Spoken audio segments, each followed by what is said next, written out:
Republic in Haiti. New York Times study suggests the pandemic has hindered the learning and development of the youngest Americans, who are now behind, they say, in some critical areas. This is ABC News. Thousands in Northern California being warned their power may go out over the next few days. The power company saying windy conditions may force it to cut power to try to cut back on the risk of downed wires sparking wildfires. New questions over a new way to vape and whether it might get kids hooked. It's called Sensa, a nicotine-free e-cigarette. Tobacco maker R.J. Reynolds says it'll market the product to adults 21 and older, but the campaign for tobacco-free kids isn't buying it. It says with fun-sounding fruit flavors like watermelon frost and berry fusion and brightly colored packaging, the product is targeted at kids and teens. The Wall Street Journal says regulating Sensa would be something of a gray area since it doesn't contain nicotine, the addictive chemical in tobacco. Daria Albinger, ABC News. And if you ever wanted to buy a basketball team, now's your chance to get a world champion. The majority owner of the Boston Celtics planning to put out a controlling stake of the team up for sale. I'm Sherry Preston, ABC News.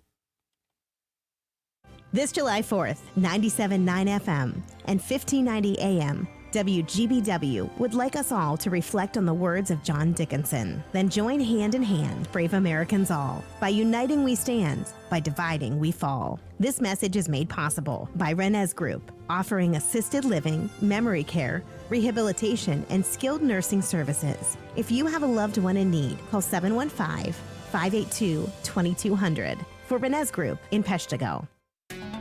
Hi, this is Jim Schmidt, your former mayor of Green Bay. You know, I've always cared about local issues. I still do. Join me on my new show, Lean Local, here on WGBW. I'll interview community leaders and elected officials, discuss the economy and development projects, and we'll talk about the future of education here in Greater Green Bay. As they say, all politics is local. So join me for Lean Local, Sunday at 1 p.m. on the Talk of Green Bay, 97.9 WGBW. I'm Lisa Hale with WGBW News, your news roundup in quick podcast form. You can find it anywhere at the WGBW website, WGBW.fm. Civic Media News, I'm Ella Saff. Here's what Wisconsin needs to know. Maryland Governor Wes Moore visited Wisconsin over the weekend to campaign for President Biden and rally black voters. Governor Moore asked Democrats to continue supporting the president, despite his rocky debate performance. According to a new CBS poll, 72% of registered voters do not believe Biden is mentally capable of serving another term. July 1st is National Postal Workers Day, a celebration of the job they do to deliver the mail. Postal workers provide a vital service, especially during big election years. Daniel Cortez is with the American Postal Workers Union. Whether it be America's election mail or letters from grandparents, care packages to our service members overseas, vital prescriptions for our seniors and veterans, it's important to remember that all of that happens because of the dedication of the postal workers day in and day out. And that's what you need to know. I'm Ella Saff, and this is Civic Media News. The Brewers bow to the Rockies. Hi, I'm Mike Clemens with sports. The Colorado Rockies have the worst record in the National League, but last night they beat the Brewers 8-7 in 10 innings. Things got weird in the fifth. Game tied 3-3. Joey Ortiz lays down a bunt and is safe at first, but called out for running outside the base path on Bally Sports Wisconsin. Bunt attempt by Ortiz. Tough play. Gomber missed him. They're going to say that Joey Ortiz is out of the running lane, and he's going to be out. And now Pat Murphy is going to come and argue this play.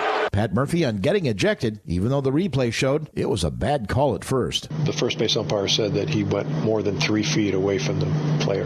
In my judgment, I felt like he didn't go more than 3 feet away. If there's any uncertainty, go ahead and ask the home plate umpire. He took offense to that. After a tough loss to the Rockies, what's next? Joey Ortiz. Go win some ball games. There's not much to it. That's Brewers third baseman Joey Ortiz. With sports, I'm Mike Clemens. You can always continue the conversation on social media. Share your thoughts when you find and follow Civic Media on Facebook, X, and Instagram. Rain and scattered thunderstorms likely today and tonight, and there could be some heavy rain with a ½ to 1 inch of rain possible by the time it all winds down late tonight. Today, cloudy, breezy, 73, rain likely. Tonight, thunderstorm, 66. Tomorrow, sunny and warmer with a high near 85. I'm meteorologist Sean Cable. Currently, it is 60. Todd Albaugh. Join us next time when Luke Mathers joins us for a Tuesday Tangent with Luke. We'll talk a little sports, talk about the 4th of July, and house painting. The Todd Albaugh Show, weekdays noon till 2. You're listening to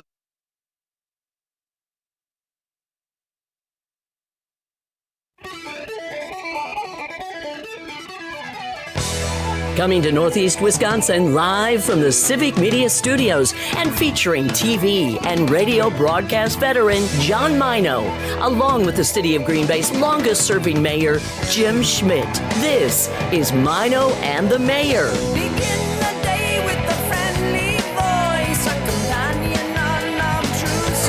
And here are your hosts, John Maino and Jim Schmidt. All right, good morning, good morning, good morning. What a day. Johnny is still on vacation. It seems like he's been gone for a while. So I have a special guest. Before I introduce him, why don't you give us the weather report?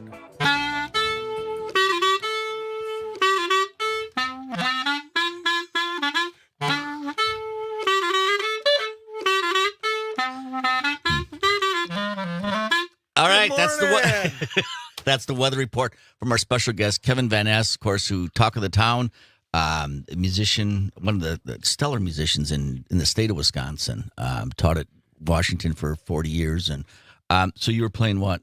That's Blue Skies. It's raining outside, Jim, but it's sunny inside here. Oh, Lord. Oh, man. Boy, am I glad we got you in here. All right, okay. It's Blue Skies. You play that, right? I mean, that's you play so much music. We play so many. I mean, the other day we were playing over at Calvary Lutheran doing a traditional church service, and this lady comes up and says, "Do you guys take requests?" We played the church service, and they had a volunteer appreciation of breakfast, and then we played for it.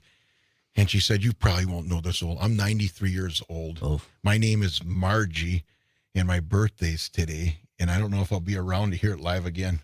Well, that's an old song. We're probably the only band. We take out Margie, we play it. She's smiling cheek to cheek with a tear coming down her eyes. So we play a lot of different songs. You played Happy Birthday, or you played Margie? What's Margie? Margie was her name, and it was her birthday.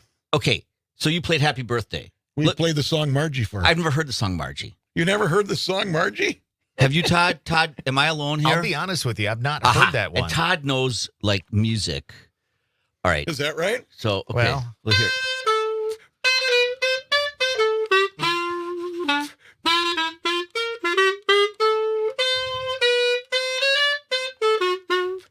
That's Margie. Okay, I bet. I had. Did you see my tear rolling down my cheek?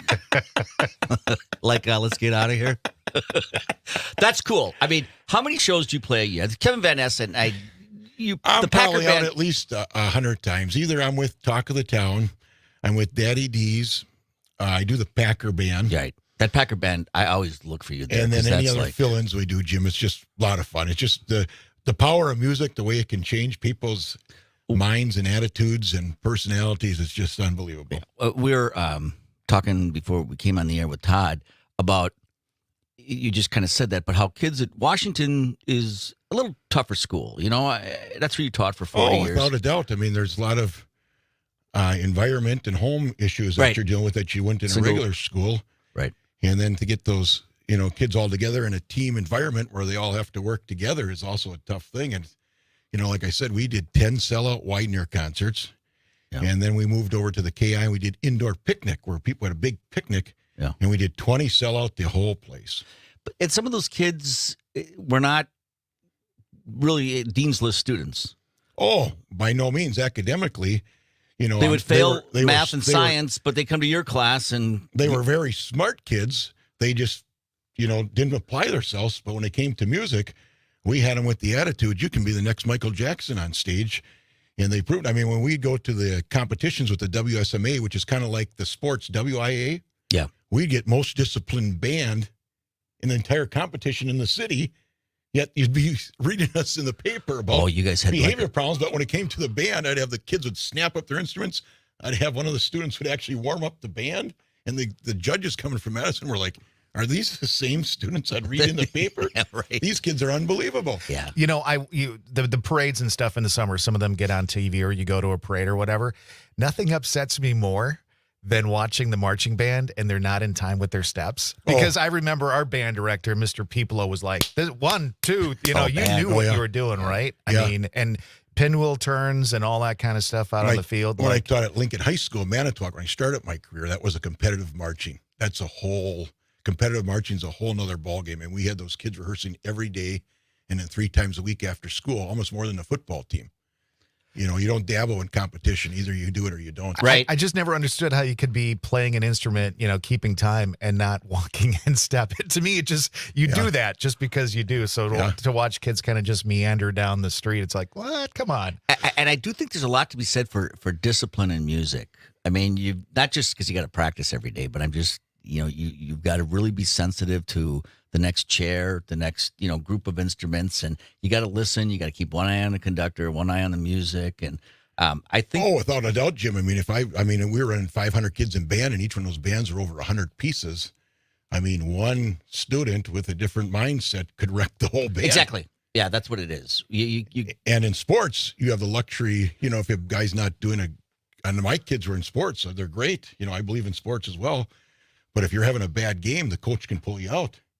I mean, if you're missing a note on your trumpet, Jim, I can't say, okay, you hit the bench. Send me another trumpet player in for the next song. That could make concerts a little interesting, wouldn't it? You just got to point at them while you're performing and send them off to the side. Oh, can you imagine getting benched in band? Oh, God, that would hurt. That would hurt.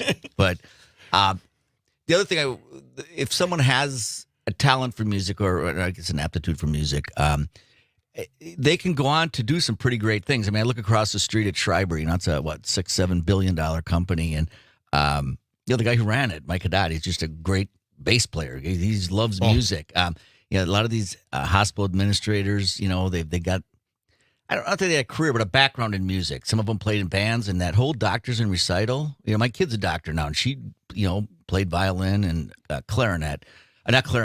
oboe. And anybody can play music, Jim. It's kind of a good release. Yeah, it is. Stress.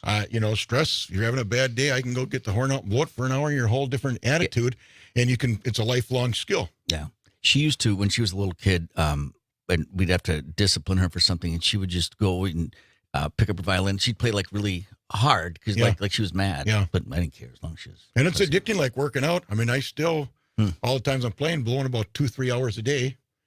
And if we have to go somewhere, like when I went out to Montana to visit my son and grandkids, you can't play like usual. Right.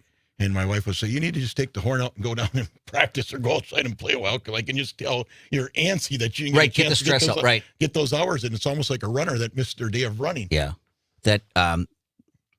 So we're having my trainer's coming on today from Western. And he said, and I've been with him for over 6 months. It's 7 now, right? Yeah, 7. And he goes, there's going to be a time where you're going to really look forward to this, get that, what's that called? Endorphins? Those endorphins, yeah. And I will tell you, Kevin, I am not there yet. But you're here. John's probably out eating hot dogs for the 4th of July. I'm not doing that. Yeah. But but music, I played music out for, we all had to play instruments in my house where I grew up. But I would look forward to playing because we had Mr. Schnell. Everybody remembers our music teacher, right? Mm-hmm. And what was cool about him is we played more modern music, some stuff from, everybody played Smoke on the Water, but, some Neil Diamond and, that's what we do at the Widener. That's what the students bought into. I mean, we would pick something off the state list to show them that we can play a serious piece. Yeah. And start with a march, but then we'd blow that stage up and do Star Wars and have, right. We'd do, like I say, Thriller and all that. And the students are still learning rhythms. They're still learning how to play their instrument, but they're having a blast doing it without even realizing it. That's cool. I mean, music is awesome. And we here at Civic Media, or really at Maino and the Mayor, we focus on music. We think we love sports, and Johnny really knows his sports, unlike me. But it's nice to elevate the arts. And of course, music is... and there's nothing wrong with sports, but even when you go to sports, what do you see before the game and during the game?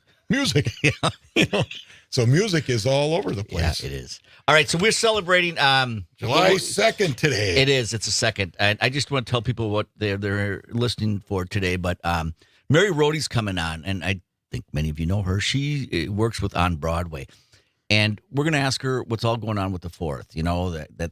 events. I know it's Neville Museum. I think they kick off a band there at 3. And you guys are up in Door County, though, right? Where are you at? Yeah, we're at the Alpine. That's a good place. So that'll be a fun. Actually, we're there tomorrow because with all the little communities, they're all trying to coordinate when they should do their fireworks. Yeah. They're not all blown off at the same night. Yeah. And so Egg Harbor's doing theirs tomorrow. So we're 6 to 9 under the big tent in Alpine, which has been taken over for, since it was closed for a little bit. Yeah. And that thing is really flourishing up there right now. We should talk about that. Then we got tickets because we have some reserved seating. I mean, we'll get 80,000 people down here for the fireworks in Green Bay. And of course, they have in Appleton, Oshkosh, but she's coming to talk about Green Bay, and then we're giving away. They have reserved seating, right, for the VIP seating. It's $12 a seat for that. That's over at Light Park, and she's going to be giving us tickets to give away. But the way we're going to give them away. Right, Todd? It's going to be a little bit of trivia. They're going to text in the answers. We're going to talk a little bit about the Independence Day. There's some easy questions. I looked at some. I made some up last night. But okay. And then Ryan is coming in. He's the guy we just talked about from Western Rocket.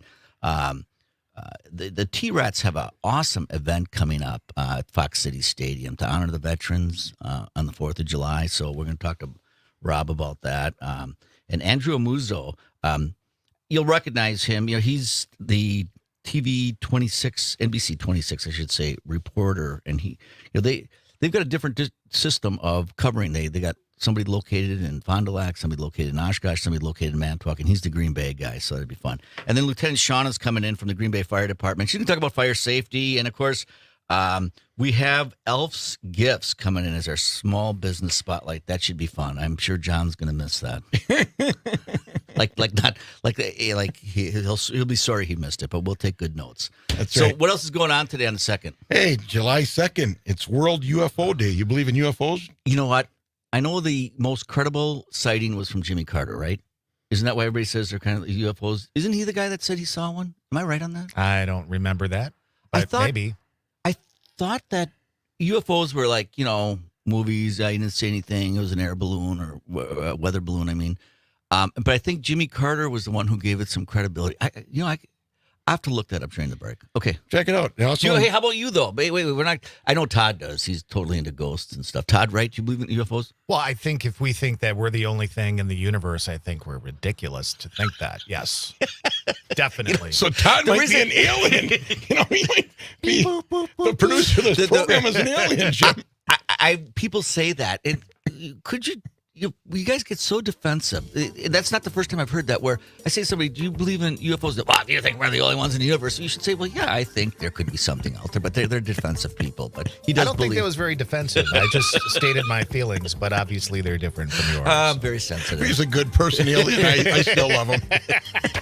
Thanks, Kevin. All right. Hey, we're going to be right back, but we've got a few more things we're going to talk about to celebrate today here on July 2nd. We have Kevin Van Ness in the house, who is our going to be co-hosting with me today all day. You're here till 9, right? You bet. That's awesome. 9. All right. We're going to be right back with Kevin Van Ness and the mayor. Thanks for being here, Kevin. All right. Glad to be here today. You're waiting. This is the talk of Green Bay, WGBW. The celebration of Independence Day, the adoption of the Declaration of Independence on July 4th, 1776, has a rich history in Wisconsin, too. The holiday commemorates the freedom from British rule for 13 colonies. Is Wisconsin one of those original colonies? The answer coming up. Ringing cowbells and dancing. Residents in Watertown understood the importance of July 4th and held one of the earliest Independence Day celebrations in 1840. Captain Nicholas brought news of Independence Day when he docked at the end of Pearl Street in La Crosse and hosted a celebration in 1846. So now, does the 1776 Declaration of Independence from British rule include Wisconsin? No. Documents show Wisconsin was part of British territory, but so far to the west at that time, there's no impact. Wisconsin instead pushed forward to become a state in 1848. A slice of your 4th of July Wisconsin history. I'm Terry Barr. You're listening to the talk of Green Bay,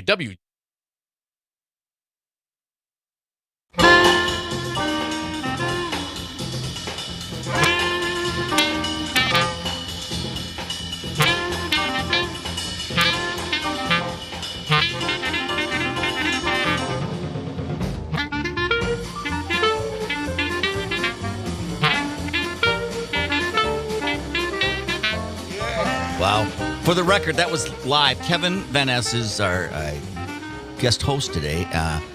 Very famous musician, talk of the town, the Packer Band, taught at Washington Middle School for 40 years. You play in New Orleans, you play in Florida, but you were just playing that live. What was that song? I should know that. That was while we danced at the Mardi Gras, Jim. When I would do the Mardi Gras with Pete, he would actually... Pete Fountain. Pete Fountain. Okay, legendary clarinet player. The older folks remember him, the younger kids don't, but he was actually #1 clarinet player in the world 13 years. And he was a guest, maybe they don't remember this, on Johnny Carson quite often. Like the Johnny Carson, he started off with Lawrence Welk, and from there, after he left Lawrence Welk, he wanted to stay his name popular, because then he had his club down in New Orleans. Right. And he got on Johnny Carson, and the band loved him, and Johnny loved his personality. Yeah.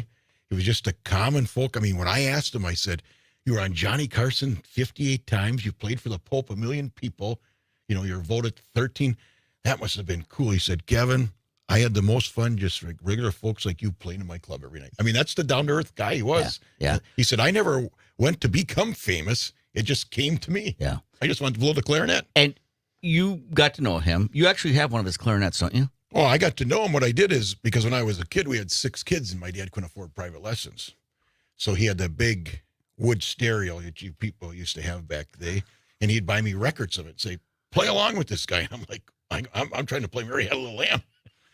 So I would practice, and then as I got better over the years, I went down and visited him, and I took my clarinet out. I came to his club, and the lady that was at the door, I said, is Pete Fountain? Yeah, he's here, but he doesn't see his fans till after the show. I said, could you just go ask him if he wants to say hi to a cheesehead? If he doesn't, I get it. I took my clarinet out, and I'm playing this piece like that one while we danced at the Mardi Gras, and I'm thinking, oh, big star doesn't want to come out and see. With that, Jim, I turn around, he's right next to me like you are. I was shocked. He said, how do you know all my stuff, young man? I said, because I wore out records upon records playing it. He gave us the front table. We watched the whole show. He ends with the Saints go marching in, and his son comes and says, my dad wants you to stay at this table. We thought we got too rowdy because every solo, we're like, yay, Pete. And everybody else is just, So place clears out. It gets real quiet. Pete comes and said, this is the most fun we had in a long time. Where you cheeseheads been? I end up playing duets with them till midnight. Really? That's, you know what? We talk about that. What an impact a musician can have on another musician. Because without a doubt. Sometimes in sports, I don't want to pick on that because sports people are great too. But sometimes people like their own class. Mm-hmm. Whereas it seems in music, like we have this Dennis who comes on from the glam band and is really helping this 13, 14, 15-year-old band get some exposure. And for Pete Fountain to do that to you, you're still telling that story. That's what's funny. Even when we did Talk of the Town, we'd play whether at Jostin Park or something when I was still teaching. And I'd have one of my student drummers come and sit in the band. And those kids this is like big time. I get to play with the real band and all that kind of stuff. So it does make a big impact with you. Yeah, that is so cool. Now, he passed away? Yeah, he passed away in 2016. But I did Mardi Gras with him. I played in his club quite a bit. And then he was playing in Bay St. Louis at the casino, and I'd play with him. Just a common, down-to-earth guy. Of course, when I talk to, like him or don't like him, different artists, Kenny G, when I met him personally, very down-to-earth. David Sanborn, those guys. The best musicians, Jim, are the ones that are the most down-to-earth. I always found the wannabes that haven't really made it are the ones that kind of have a head problem. They have, right, a little bit of an attitude. Yeah. I did not have a great experience with Kenny G, but I'm glad to hear you say, as a fellow musician, that he's a good guy, down-to-earth. Yeah. He was at the Widener. Yeah, I want to hear the dirt on this. Well, no, and it was a bad snowstorm, and he was mad because the pilot said we're not leaving tonight, and I don't think he was. I think he had something else going on wherever he was going. Okay. But so he was in a bad mood. I was ringing bells for the Salvation Army. Okay. At the Widener, you walk in. Yep. I like to sign up for the inside now that I'm getting a little older instead of standing outside.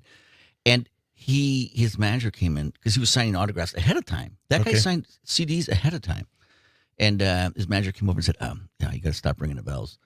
Because I'm like, what are you talking about? I got to raise some money here today. He goes, oh, yeah, Pete Fountain, that's bothering him. Because he was like, I don't know, maybe 20, not a little longer, 30, 40 feet away from me. And that's really bothering him. I'm like, you tell him to put a couple $100 in his bucket because that's what I'm going to make tonight. And I'll stop ringing the bell. Yeah. So he leaves. Then he comes back with like this entourage, like the manager of the Widener and some usher and this other guy. And I'm like, give me a break. So then he said, well, we want you to move down to the other end. There's the front door. I said, why doesn't Pete move down to, not Pete, why doesn't Kenny move down to the other end? Because people want to see him. They really don't want to see me because I'm just staring them down for, a donation of $2 or $5 or $10. But I didn't have a choice. It was either put Jim, the bells away. Kevin Vaness in the Widener. You can ring the bells right next to us all night long. So anyway, I ended up moving, and I think he was happy. But yeah, I don't know. And David Sanborn, my son was, because I exposed him with his records and CDs when my son started saxophone. So he became a big David Sanborn. When Sanborn was at the Meyer, I said, you want to meet him? I bet you. My son was probably only in middle school, high school. So we waited till the end until they all got their autographs and then talked to David. He was very nice. Yeah. Took time with them. And my son still plays all his stuff and listens to it and still remembers that, little 15-minute meeting with him. So it can be I influential. find that amazing. Don't you, Todd, that, a guy that's as talented as Kevin, that, you've got, I don't know how many CDs you got. You played everywhere with everyone. That you really learn by listening to records and playing along. You know what I mean? And playing a band, Jim. You can, like everybody, you practice and practice. You can practice in your basement all the time. But if you really want to get good, you have to get out and play with a band. That's where you really get the experience to learn how to play. Yeah. And I always tell my young musicians, I said, you can be very great, technically a great musician, but you have to remember to be an entertainer. Musicians work unemployed. Entertainers always working. Look at Jim. There's an entertainer right there. I work at a homeless shelter, but hey, I'm working. Oh, you're entertaining. I want to mention coming up on Thursday, July 4th, we've got a very special Maino and the Mayor show. Jim and John are off, but we've had the group Operation Song on the show a couple of times. In fact, AJ Cross performed a song from Operation Song just a couple of weeks ago on the Friday Morning Live thing. And John Fody and Mike Byer from Operation Song will be joining us. We're going to be spinning about 21 songs that morning, all songs written by songwriters about veterans' lives. Nice. Isn't that cool, Kevin? I spoke with those guys for like over an hour yesterday. And the one thing that blows me away is making, producing, and getting that song out there is not the end result for them. The end result for them is the veteran's family, and then just everyday people on the street listening. If it touches them and makes them think a little bit about the service that these men and women have given to our country and to ourselves, that's their end game. Yeah. Right? Nice. Yeah. Really, really great music. It is. It's past just performing that one song. It's really connecting with people long term. And you do that. You are an entertainer. Well, but do you write, produce? Let me ask you that. I've recorded on over 30 CDs, and I do more performing than writing. But just playing is fun, Jim. This is one of my favorite songs. No, this is the song you just played. I thought this is Sing, Sing, Sing. Okay, you can play this. Take us out, Kevin, with your clarinet. Pete Fulton's clarinet.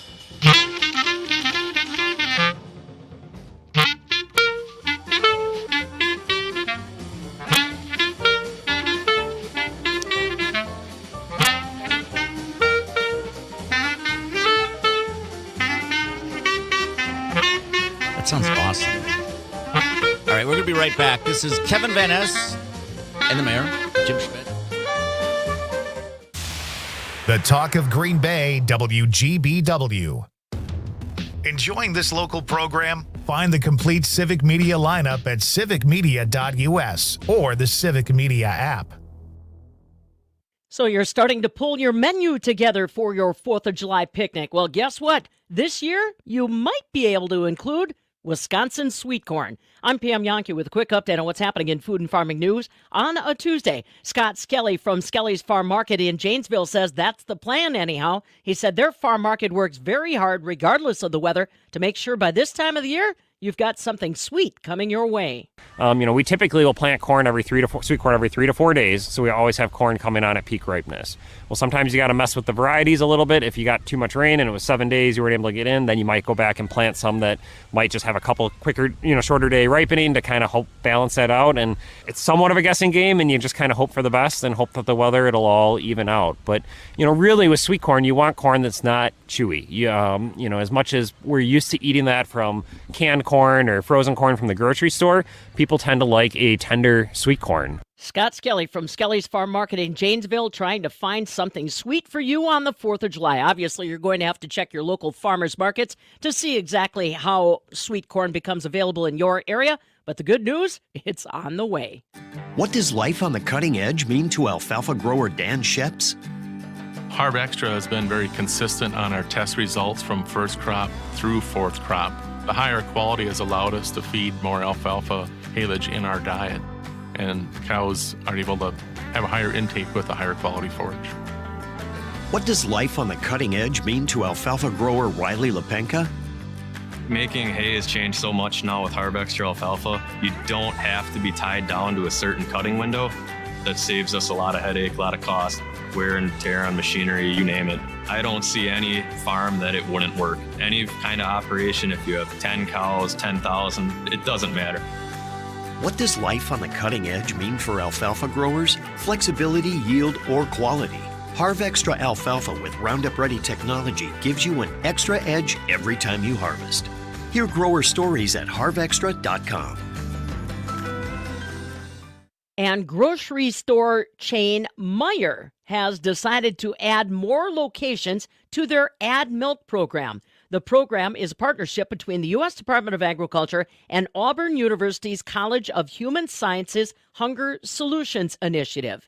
Basically, the way the program works is Meijer stores provide an automatic 40% discount to SNAP participants to purchase non-fat and low-fat 1% milk, including lactose-free options.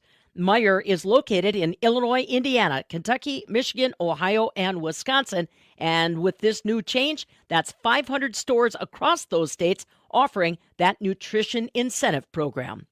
That's food news on a Tuesday. I'm Farm Director Pam Yankee. This is your local civic media radio station. Want to hear even more? Anytime? Find all of it at civicmedia.us.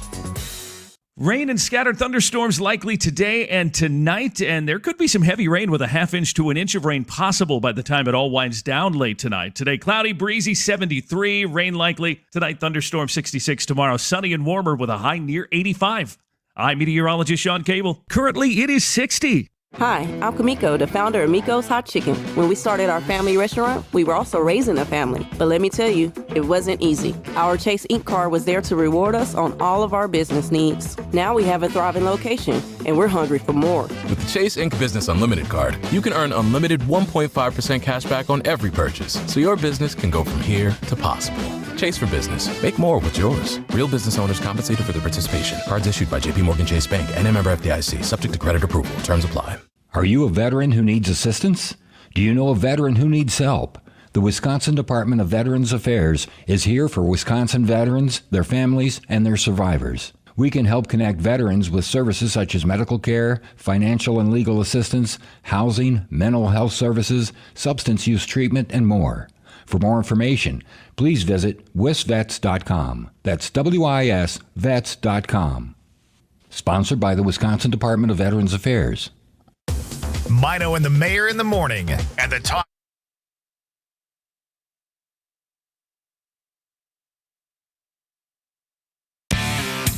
Take Maino and the Mayor with you anywhere. Download the Civic Media app today from the Apple Store or Google Play Store. And text the studio directly, all from the Civic Media app. Download it today. Now, once again, here's Maino and the Mayor, John Maino and Jim Schmidt.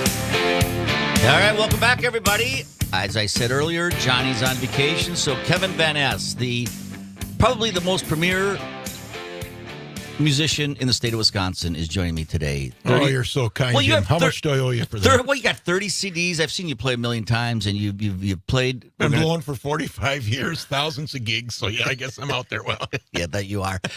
Hey, just a recap on the weather here. 61 in Green Bay, 61 in Appleton, 60 in Oshkosh. But we're getting it out of our system because we're in for great weather for the 4th. And speaking of the 4th, there's things going on in our whole listening area. And from here, we've got Chris Towers in Appleton and Oshkosh. And go to their websites and see what's going on. Get out of the house and go enjoy the festivities. But here in Green Bay, we have what's called Fire Over the Fox. And because, of course, we're on the Fox River.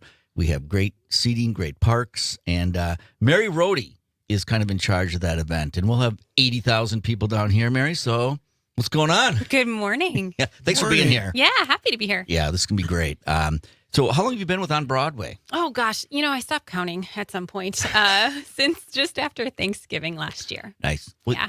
And I'm taking it you're the event coordinator? What was your title? No, Vice President of Marketing and Communications. Oh, yeah. You're kind of above all that. Wow. I didn't know that. Yeah. I saw your name. Okay, and you'd spent some time with our chamber before, which is a good organization. So what do you have planned? Oh, my gosh. You start wherever you want, but I mean, am I right with my estimate about, do you know how many people do it? Yeah, I think you're close. 80,000, yeah, I know. For sure. And it's free, which is to It come is. down. Fireworks, for whatever reason, just... People love them. Kids love them. Adults love them. They just, right. It's everybody loves them. Well, and I think I'm going to be a little biased because I can be. This is the best fireworks show in the state. It is.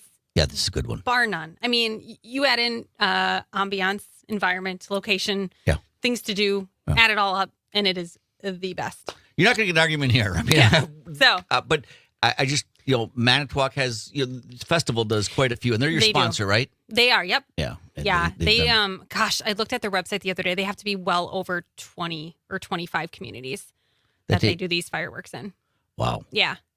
Gotta It's a big deal. Yeah, we got to keep those corporate headquarters here because, if they would be bought by, something out west or something, maybe we wouldn't have that. So I think about it. Always scares me that, somebody that successful that, Albertsons or something, could pick a company like that up. But that's not going to happen because... Yeah, we need them here in the community. Oh, boy, do we. And people need to support that and thank them for, what they do here. This is just, they do so much. But the fireworks is great. All right, so, but you have, besides fireworks...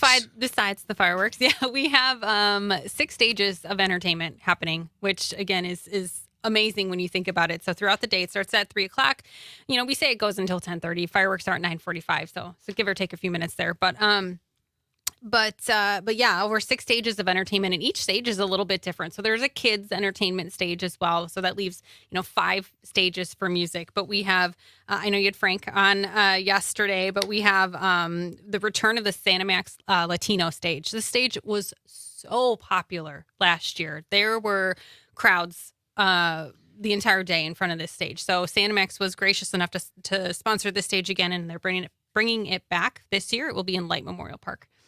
That's in Light. Is that where Johnny Wadd's playing? Johnny Wad will be at the Festival Foods main stage, which is also in Light Park. That's what I thought. Yeah. Okay, because they're awesome, and they love. They are.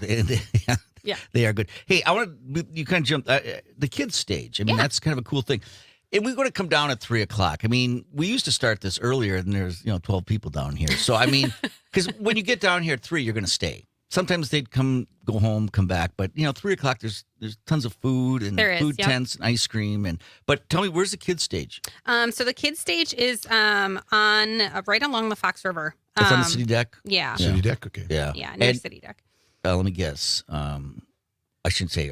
Who's playing? Mr. Billy or is that? So we have Miller and Mike, and then we have Mischief and Magic. Oh, Mischief and Magic. Yeah. That might be fun. Yeah. All right. Some Bring the balloon grandkids. animals, and Right. they've done all kinds of different things for us at different events. So All they're right. great. All right. We'll bring the grandkids for that. Yeah. We can. You don't even. I have a almost 7-year-old. Oh All right. So you got a ways to go. Yeah. All right. Well, you can bring them. Yeah. Or her. All right. What else? So what's at the Neville? Because that's what I think Frank Hermans is running that stage. Correct. He is. Yeah. So He that is his stage. He has 7,000 apart starting at 3, 10 cases later at 5, and then third and skirt at 7:30. That's 7,000 apart. We've had them on this show, right, Todd? Yeah, they're great. That's that couple that this is a good story, Kevin. They met at Preble, right? I believe so. She was a foreign exchange student. Oh. And they met in music. There you go. And they Music kind of making connections. And then she had to go back to Sweden. Yep. And he stayed here. So they're 7,000 kilometers apart. Oh, that's cute. So that's why they named there. And then she moved back here. I think they're married now. And they've been on the show a couple times. And they write their music. It's really that's going to be that's a good stage to go. They're all good. I was looking through some of your bands, but I'm going to probably check them out because I still enjoy their backstory. Yep. And then we have the Rocker Chicks rock stage, which is on Main Street, just on the other side of Main Street Bridge here. Is that Hampton or is that Embassy? That's at the end of. No, I know where that is. It's called our East Side stage. Yes. But, so it's on the east side of the river here. Who's playing there? Let's see. We have Hale and Hall at 3, Jammin' with JD at 4:15, Off Kilter at 6:15, and Surreal at 8:15. I was there one time, and they were having fun, and so was I. It was like that was like a little bit more of a party atmosphere than the kids stage. Yeah, which is okay. It's a rock stage. It's a rock. It was right. it was a rock stage, and that was like wow. And then sometimes Kevin, you don't do this. Well, you do this, but you don't do it. You don't get. Maybe sometimes they drink and then they bring the mayor up on stage, and that's what happened. Oh no. But it was fun. I'm sure someone has a picture somewhere. It's not on social media, probably. No, that was before social media. That was a long time ago. Yeah. So anyway, all right. What else? So you got the Hampton, right? He wants to know where he has to be to get up on stage. No way. I'm not. He's scoping it out. He's Where's planning. my stage? Jim Schmidt stage. Kid stage. I can see the wheels turning. He's planning. So then we have the Hagemeister Park, which is right the here. city deck stage here. We have Bryce Hunter kicking it off at 2, and then the Adam Trask Band at 6. And then still entertainment, but not musical in nature, are the Waterboard Warriors. So they'll be doing their water ski show at 4. That is awesome It to is. see that. They do a pyramid. It always looks bigger than it is, but that's got to be, I don't know. There's got to be 20 people on that pyramid. It's big. And all ages. Yeah. I mean, they have some water skiers that are 60 right. plus. Like, that's amazing. That's not that old. Well, for water skiing, though, come on. Have you water skied? Yes, Okay. of course. But there's some. I remember going there one time, and the Waterboard Warriors. That's local talent, right? Yes, they typically are in Mueller Park in Wrightstown, right? And then they come and do the show here. Anyway, what I thought was pretty cool one time, I was there, and there were some TV anchors that it's like it's almost like. Wow, what are you doing here? But they're like, I can water ski too. I just think it was really cool that they were actually in the show. Yeah. So that's I've a good seen show. them now in past years. I don't know if they still do it, so don't hold me to this. But I have seen their barefoot water skiers with a rope jump off the bridge into the water, and then the boat goes, and they come up and they barefoot water ski. Insane. That's like. I would pay to see the former mayor do that. Jim, Can we start a pool of money? Year, Let's do it. water skiing. That's there we go. 40 miles an hour at least to go barefoot. That's and you put your foot on the water and you got to drop the ski. I've tried it and I don't. It's no, amazing. Not successful. Yeah, not successful. I know a couple people that do but barefoot that water skiing. pyramid thing, I think, is like really, really cool. It is, and I think people don't realize too. It's tricky doing it in the Fox River it's here. rougher than people think. It is. You have cement on both sides, and that water. It's like. I've heard it described as like a bathtub. It just goes back and forth. So it gets a lot more choppy, and it's definitely challenging for them. But they do an amazing job. They do. All right, so that's cool. That's at 4? That's at 4. All right, so you got to be down here by 4. You should get down here at 3 for the kickoff, but 4 o'clock, Waterboard Warriors, great ski show. Yeah. Great music, food, entertainment all over. What kind of food you got? We got more than 15 food trucks, 3 beverage tents that have, your assortment of beverages. Are they located down on the deck or all over the city, or where are they going to be located? Yeah, so we have a beer tent on the east side, a beverage tent on the east side of the bridge here. We have one on the west side of the bridge, and then one near Lake Park. So 3 different locations for you. And the cost of entry. It is free. See, isn't that awesome? This is a fun event. And like we were talking, it's for everybody. You can, and who doesn't like fireworks? I know. And that's at 9:15. That's kicking 9:45. 9:45. Yeah. Do you float a barge or you shoot them from Light Park? They are on a barge, I believe. I am not in charge of fireworks. That is our events team and the fireworks company. But yes, I do believe they're on a barge. I think we bought a barge when I was mayor. It was like $5,000, that's not a lot of money. That's not too terrible. No. Where do they keep it? Yeah, I don't know. And I think it was the barge. I mean, you can rent it for a party barge in between. Kevin, I want to do something cool. You can be for the NFL draft. And what I'd like to do is maybe we can get your band on there. Could you learn the fight song? Or are they called fight songs in the NFL? Or is that just high school? I think that's just college. Or just college? Yeah. Oh, some of them do. I mean, the Packers have the fight song. yeah, but I wonder if The Bears have it. We play Well, theirs. the Saints. Saints, yeah. The Bears, yeah. Anyway, what I'd like to do is to get people down here on like Wednesday is take that barge and float down with your band on and play the different songs for the different teams. Let's do it. So, can I tease something? Am I allowed? Yeah, this Okay. is you're So the guest. There will be things happening in downtown Green Bay for draft week. Yes. So I encourage Yeah. people to stay tuned. We'll be making some announcements soon, but it'll be a collaborative effort between Downtown Green Bay Incorporated on Broadway, where I work, the city, Parks Department, etc. So Connect with us too. Yeah, Stay promote it. Yeah. The Packer band, we'll work with you. Oh yeah.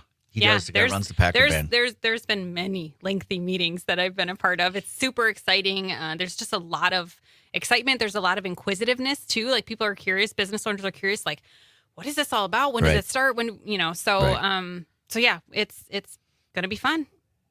And we've just got to capitalize on that because Lambeau Land is nice, and a lot of people are going to go out there for this event. But what are you going to do when the draft's not going on? You got to come downtown. And there is a fair amount of downtime, really, and they always say that there's probably going to be about 80% of people that drive in for the event. But, we also have to think our airport is not the largest. And so there's going to be people coming in early.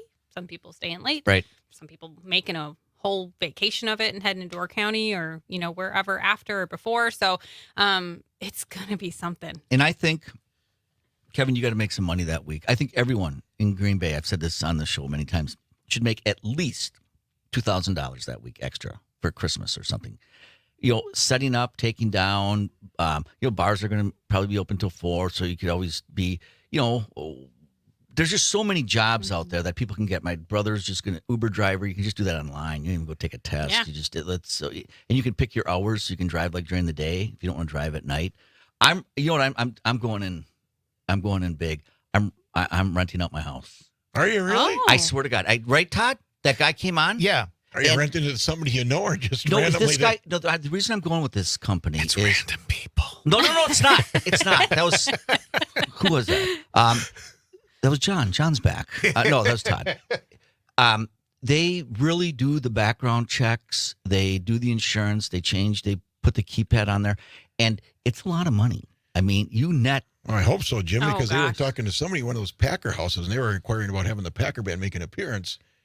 And I was just curious, what are you renting these out? And she said, we got it listed right now for $20,000 Oh, my a night. word. Yeah, I won't make that. I'll make 25% of that, but still, Well, we got to work together as a city and get all this. Oh, so I people know there's come some here, committees. it's Yeah, unique. there's farmers market they're talking about, but I just want to make sure that what we have that nobody else has is water. So, and we have to capitalize that. There's a friend of mine was the mayor of Cicilline. He's in Congress now. He's the president of Providence. They float gondolas down there with a fire on, and everybody goes down there. That's all they do. And I was like, there are all these people. I said, what else is going on? He goes, this is it. So anyway, there's a lot we can do with the river. Hey, we're going to be back. We got a fun thing coming up. We got reserved seating for the fireworks. That's at Light Park. And Mary is going to be so kind as to give tickets away. But the way to win the tickets is to answer a trivia question regarding the 4th of July Independence Day. Stick around. Mary's question coming up next. All right. We'll be right back. As soon as you are able, on the night I'm willing to make the break that we are on the brink of. My cup is on the table, my love is feeling. You're listening to the Talk of Green Bay, WGBW, home for the Todd Allball Show. 100 days, 144,000 minutes. The countdown to the November presidential election is on, and Maggie Dawn is counting too as she continues her special segment, Biden's Top 100. Having heard from each and every one of you, I should start talking about what President Biden is proposing as for his second term. Biden's Top 100 continues. You're invited to be part of it too. Call or text the Maggie Dawn Show, weekdays starting at 2 across the Civic Media Radio Network and the app.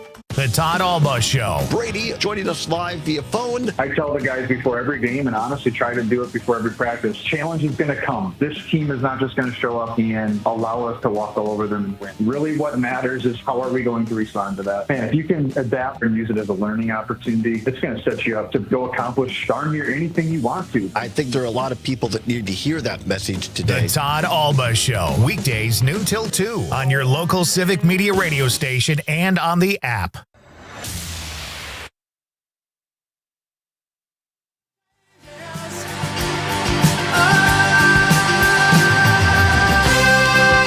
All right, welcome back. Kevin Van Ness and the Mayor. Morning. With Mary Rohde, who is a VP. I kind of introduced her. So I usually upgrade.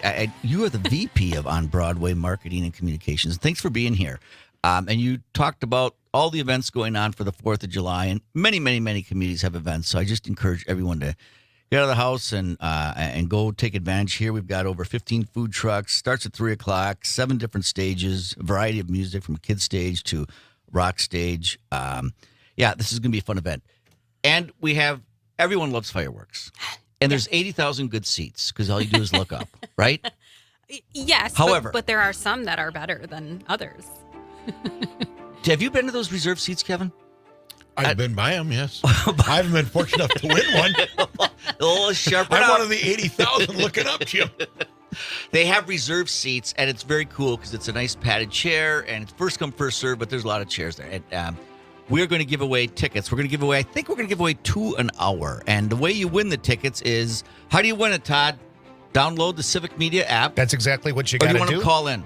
No, let's do download the Civic Media app and text us. Choose your station, WISS or WGBW. Lower right-hand corner is a talk button. You press that, you text in your answer, it comes to the studio.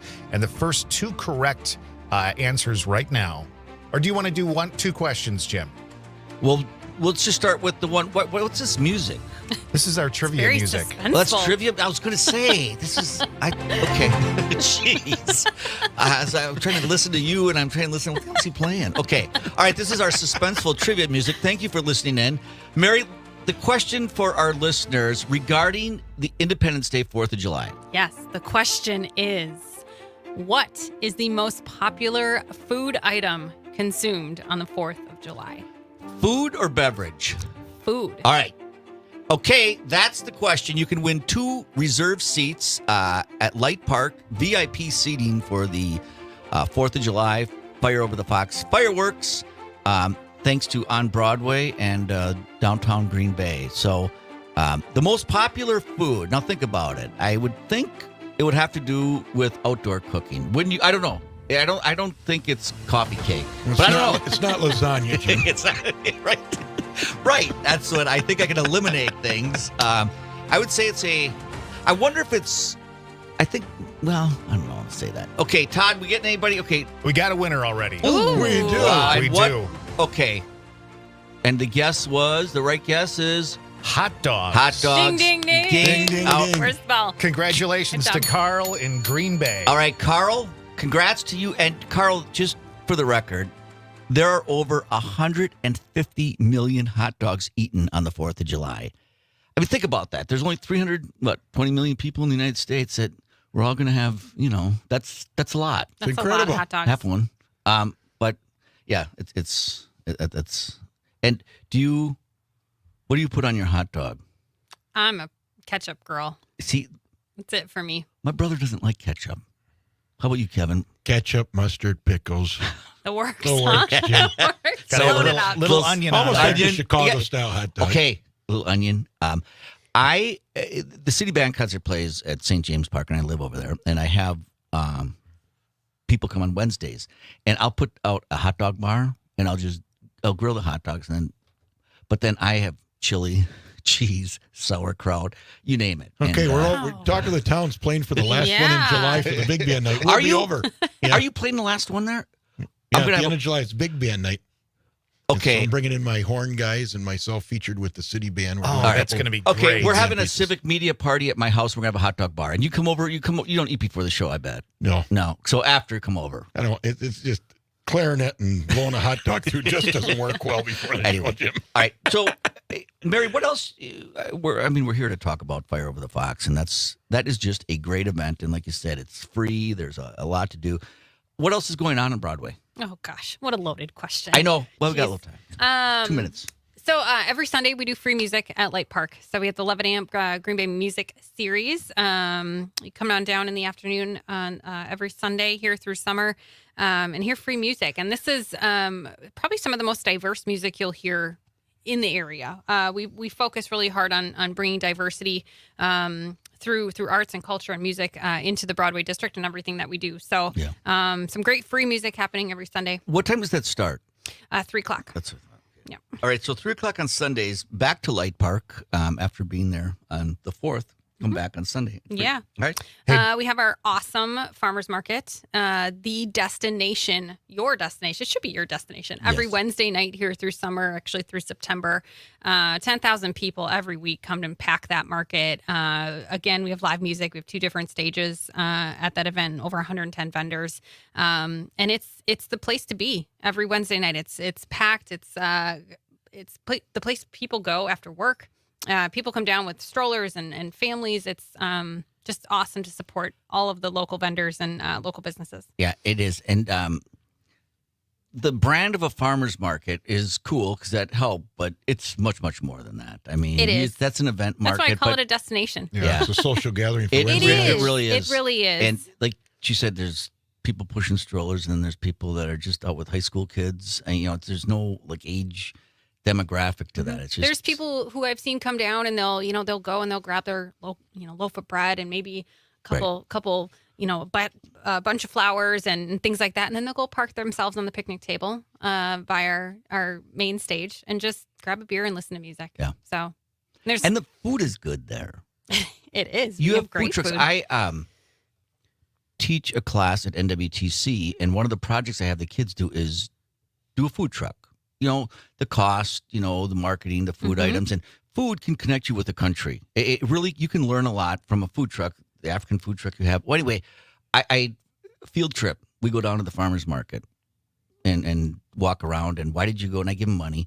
And why did you go to this one? And we look about the design outside. Does a long line attract you or a short line? And then upselling, like you can get the hot dog, but then if you want, ketchup would be free, but like if you want sauerkraut and cheese and pickles and all that, they may add on. And we just talk about pricing. Should you have water and beer and how much? And anyway, so you get the hands-on real-life experience. Yeah, well, but it's the marketing person in me appreciates that. I mean, I look at my son, for example, and he can see, the dough shop truck. It's that bright turquoise. He can see it from 3 blocks away, and he knows exactly where that truck is, and that is where we are headed.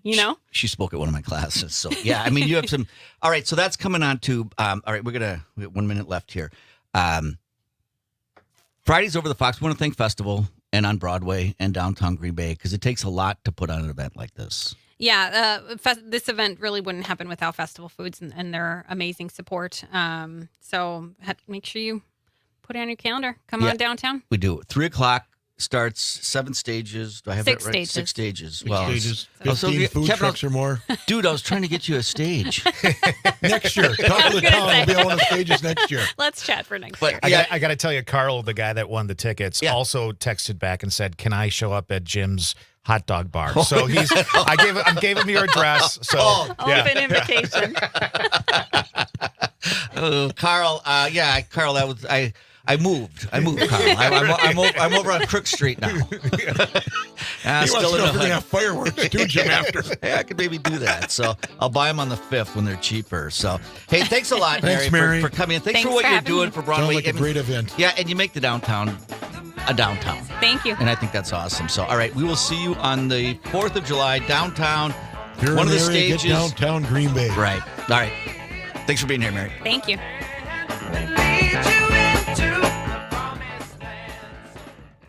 Accept ads from state and local candidates. We do screen announcements from issue groups and PACs and exercise discretion in airing announcements with blatantly false claims or outrageous, unfounded statements. These announcements do not necessarily reflect the views of Civic Media, its hosts, or advertisers, and the source of all issue announcements can be found online at our FCC public file. Local radio for you and your community. It's Civic Media's mission with stations across Wisconsin. Find your favorites at civicmedia.us. You're listening to the Talk of Green Bay. WGBW 1590 AM Denmark. W250CV Green Bay. And always streaming on the Civic Media app. ABC News, I'm Sherry Preston. Hurricane Beryl strengthening and hitting record status as it moves through the Atlantic. Here's ABC News Chief Meteorologist Ginger Z. Beryl still making history, becoming the earliest Category 5 hurricane in the Atlantic Basin on record. It is remarkable to see, especially this time of year. It's got a lot of islands in its path, and eventually the United States coast could be at play. Gas prices up 4 cents this 4th of July week as compared to last week. The Biden administration releasing about 40 million gallons of gas from the Northeast Strategic Reserve to try to steady those prices for the holiday. Former President Trump moving to have his hush money conviction thrown out, citing yesterday's Supreme Court ruling granting presidents immunity for official acts taken while in office.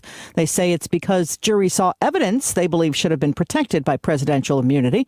Top Democrats continue voicing concern about President Biden's future as the party's nominee following last week's debate performance. This is ABC News.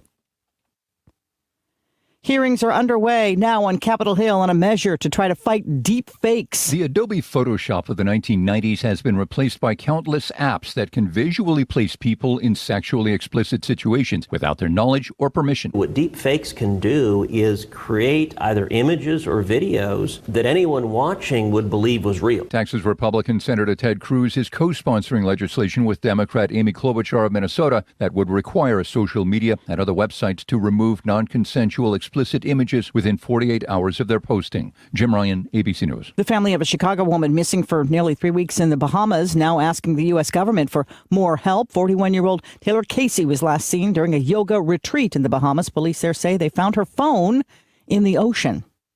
Spotify now says it's testing out a way to broadcast emergency alerts. The testing focusing on alerts in Sweden for incidents like accidents or other emergencies. Sherry Preston, ABC News. Do you owe back taxes? Call Tax Solutions now and get some help. For a limited time, the IRS offers a tax forgiveness program called the Fresh Start Initiative. Our team can make it easier for you to pay back taxes, avoid tax liens, and get a fresh start. I call Tax Solutions now, and they got the IRS off my back. Call Tax Solutions now. 800-281-8193. 800-281-8193. 800-281-8193. I'm Lisa Hale with WGBW News. Your news in depth. Find it in the news section at WGBW.FM. What I know about courage, I learned from my adoptive mom. She said sometimes you just gotta hold on and know we'll get through this. Mom, we are so high up. Hold my hand. No, you hold my hand. Here we go. Learn about adopting a teen from foster care. You can't imagine the reward. Visit adoptuskids.org to find out more. This message is brought to you by Adopt US Kids, the U.S. Department of Health and Human Services, and the Ad Council. Civic Media News, I'm Ella Saff. Here's what Wisconsin needs to know. Maryland Governor Wes Moore visited Wisconsin over the weekend to campaign for President Biden and rally black voters. Governor Moore asked Democrats to continue supporting the president, despite his rocky debate performance. According to a new CBS poll, 72% of registered voters do not believe Biden is mentally capable of serving another term. July 1st is National Postal Workers Day, a celebration of the job they do to deliver the mail. Postal workers provide a vital service, especially during big election years. Daniel Cortez is with the American Postal Workers Union. Whether it be America's election mail or letters from grandparents, care packages to our service members overseas, vital prescriptions for our seniors and veterans, it's important to remember that all of that happens because of the dedication of the postal workers day in and day out. And that's what you need to know. I'm Ella Saff, and this is Civic Media News. The Brewers lose to the Rockies. Hi, I'm Mike Clemens with sports. The Brewers played into extra innings, but still lost to the last-place Rockies 8-7 in 10 innings. Milwaukee right-hander Bryce Wilson giving up 5 runs on 7 hits in just 4 innings, with 2 of them out of the park. The mile-high air at Coors Field seemed to favor the home team, manager Pat Murphy. I mean, you can make the excuse of Coors Field all the time that the ball doesn't do the same thing, and maybe that's the case. I'm not sure, but obviously there's a lot of hard contacts, and we took the lead, and then we gave it back. back. So Billy's been great for us all year. Many times he's been really, really good. Today wouldn't have been one of his better ones. I still believe in him, and it's a tough environment sometimes, but it's part of Major League Baseball. You got to be able to deal with it. NBA free agency, the Bucks signing guard DeLon Wright, who's played for 8 different NBA teams, most recently the Washington Wizards and the Miami Heat. Whatever situation I go to will be good for me. With a full summer, full training camp, I think it'll help me have a better season, a better understanding of what's out of me. With sports, I'm Mike Clemens. Your news, conversations, and a whole lot of fun. It's all on your local Civic Media radio station or the Civic Media app. Rain and scattered thunderstorms likely today and tonight, and there could be some heavy rain with a half inch to an inch of rain possible by the time it all winds down late tonight. Today, cloudy, breezy, 73, rain likely. Tonight, thunderstorm, 66. Tomorrow, sunny and warmer with a high near 85. I'm meteorologist Sean Cable. Currently, it is 60. Earl Ingram. On the next show, my good friend and retired attorney Sandy Williams will be here to talk about the recent Supreme Court decisions and how they affect you and me. The Earl Ingram Show, weekday mornings at 9. You're listening to The Talk.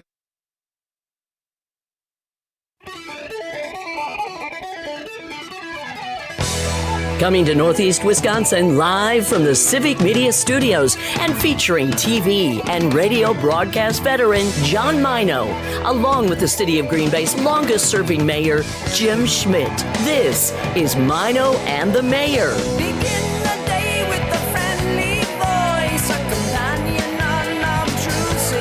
And here are your hosts, John Maino and Jim Schmidt. All right, welcome back, everybody. Hour 2 of Maino and the Mayor. Special guest in-house right now is Kevin Van Oss. Yeah, Kevin Van Ness. Glad to be Kevin here. Van Ness. And Maino who? Yeah, I know, right? Oh. Right. We're working on it. We're working on it. But yeah, no, thanks for being here. Actually, has his clarinet with him. This guy's the next Pete Fountain. And yeah, I just really enjoy your music. We were talking with Ryan, who we'll get to in just a second. Yeah, I have your CDs in my car, and I still have a CD player. Does that make my car sound old?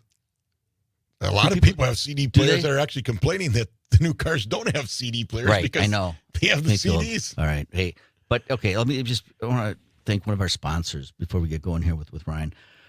I was asking you on break, how old is your house? When was your house built? 69. 69. Okay, mine was built in a long time ago. 1915. Yeah, that's when my house was built. Pella Windows and Doors is like a awesome company to come in, and what they do is they'll go to your house like that was built in the 60s. They go to my house that was built, in 1900, early 1900s. And they'll look at your windows and doors, and they have like this program, and they'll show you different styles. Wood, white.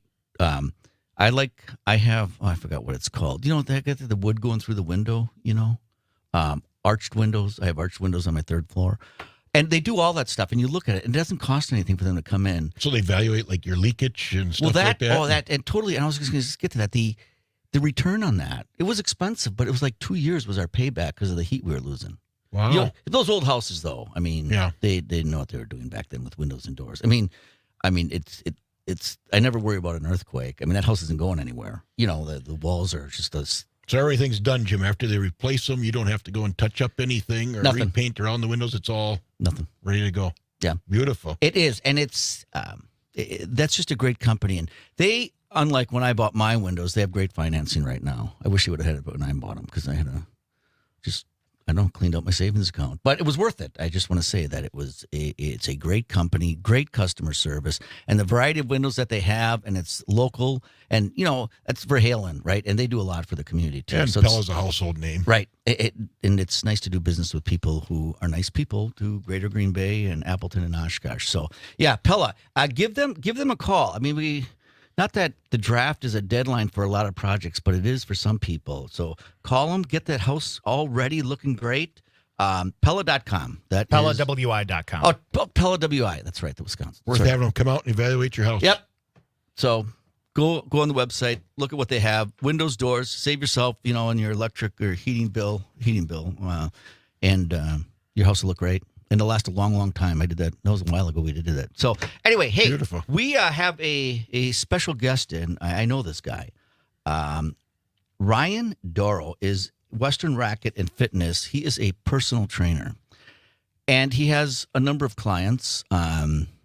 I don't think we should talk about them personally. Are they all celebrity though, Ryan? Like the mayor?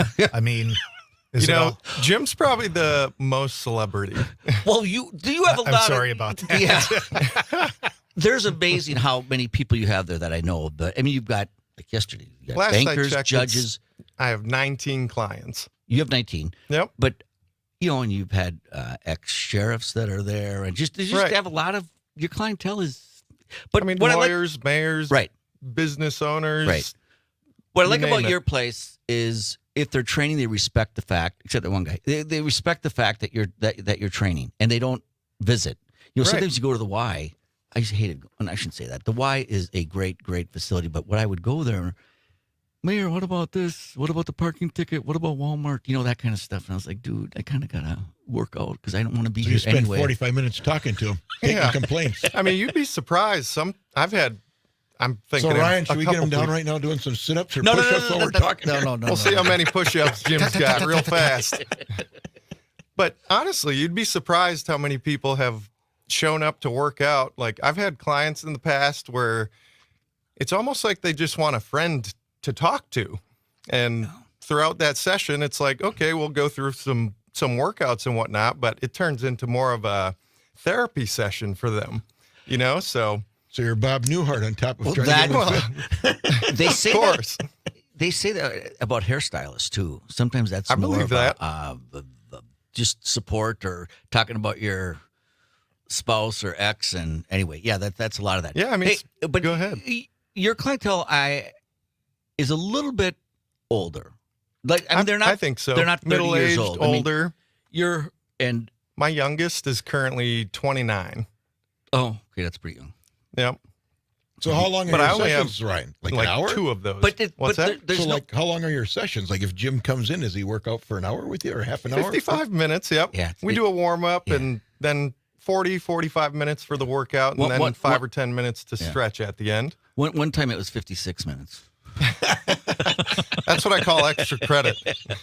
Brownie points. He needs plenty of that. So how often a week do people come in like this then? It depends. Like Jim, highly you go on in a people's couple times a week? schedules. 3 times a week? Jim's there 3 days every single week, which I super appreciate. But I mean, there's some people it's a financial thing too. Not everybody can afford 3 days a week, and so those people maybe I'll see once a week, and then give them some homework a couple other days throughout the week.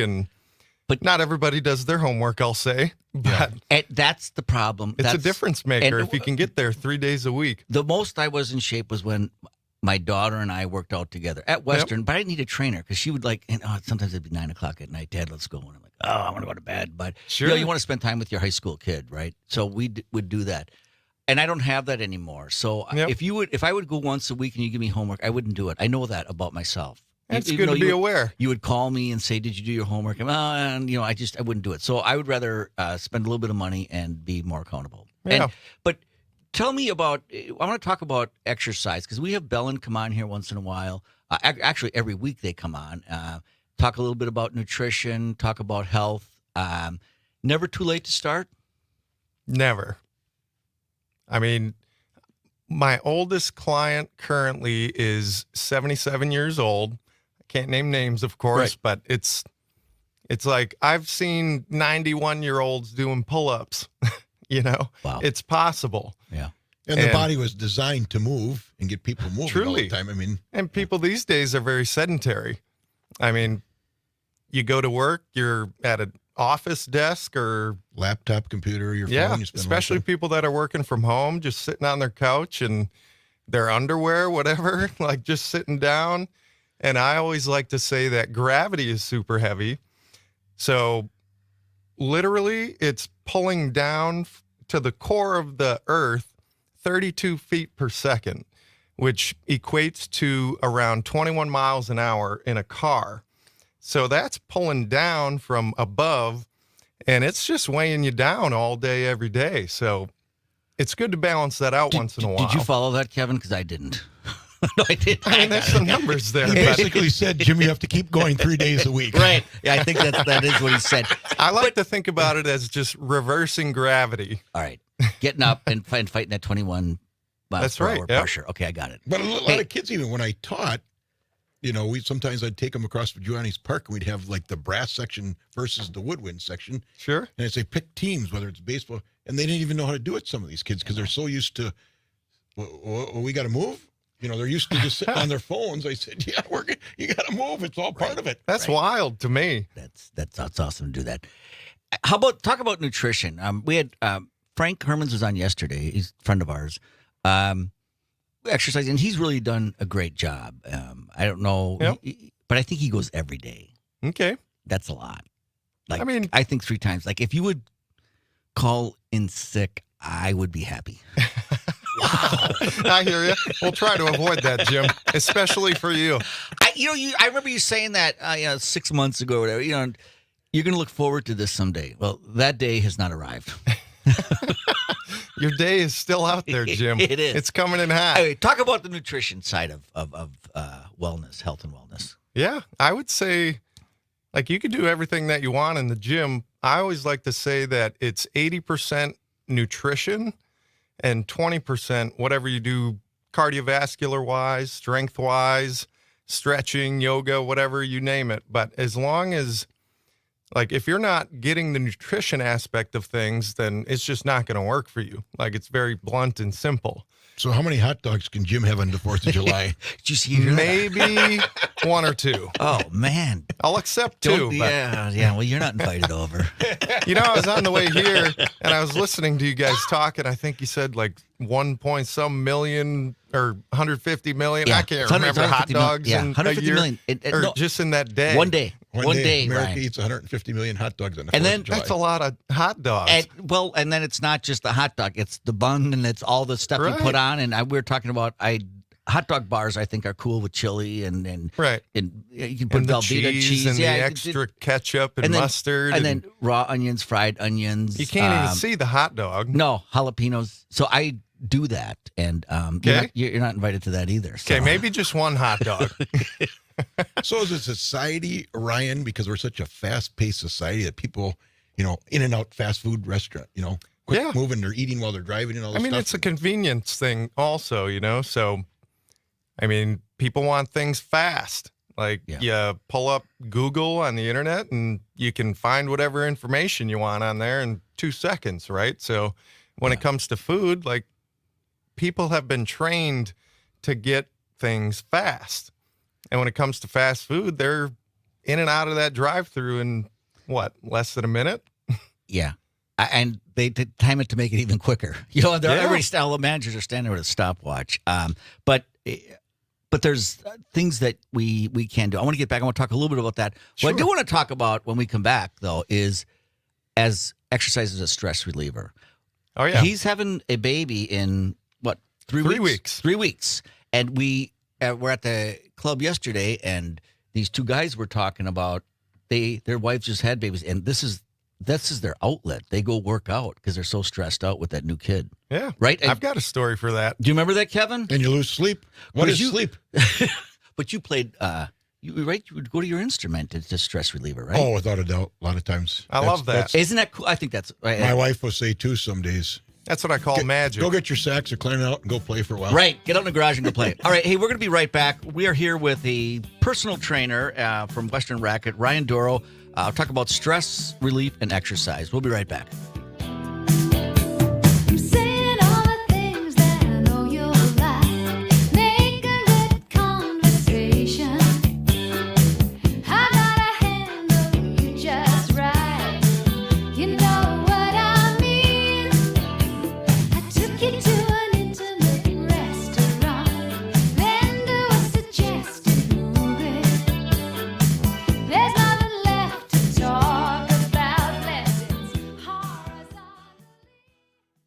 You're listening to the Talk of Green Bay, WGBW, home for Nightlight with Pete Schwaba. Are you and your family weather ready? I'm Terry Barr. Wisconsin weather is ever-changing, and all of us with Civic Media believe awareness can make a difference. Our weather-ready stories will offer the information you need. Here's meteorologist Brittany Merlot. You may have heard the word derecho as a part of the weather lately, but what do you know about it? Derecho is a Spanish word meaning direct or straight ahead. It's why you may hear straight line winds blamed for damage from a derecho. A downburst, which is an area of strong, damaging winds, causes a derecho, and the Weather Service does not issue warnings for these. They're just standard severe thunderstorm warnings. So this means you'll want to be weather ready during any severe storm. If you're outside, camping, hiking, boating, find a shelter. Otherwise, lie flat, face down on low ground. Most derechos happen in July, and Wisconsin typically has 1 or 2 per year. But experts say climate change will only help increase these numbers. I'm meteorologist Brittany Merlot.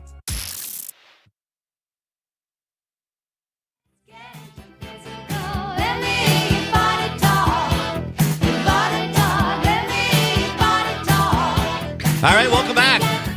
Kevin Van Ness and the mayor. Maino's on vacation this week. We have the best musician in the state with us today, and he played his clarinet in the first hour, and we'll get to a little bit more of that. Right now we have Ryan Duro in, and he is a personal trainer and talking about health and wellness here in Northeast Wisconsin. It can be a little bit tough, right? We have a lot of good food here. We like to imbibe, and maybe don't exercise enough. But what I want you to talk about, Ryan, a little bit is the stress reliever exercise can do, because I think life is stressful. I do, and even if you're semi-retired, I think it's stressful. I don't know if it's very fast-paced. It is, and I think I worry about, like, I don't know, these international wars and who's going to be our next president, and that, turning on the TV, Jim, is stressful. Watching the news, but then there's other things too. You worry about your kids, and anyway.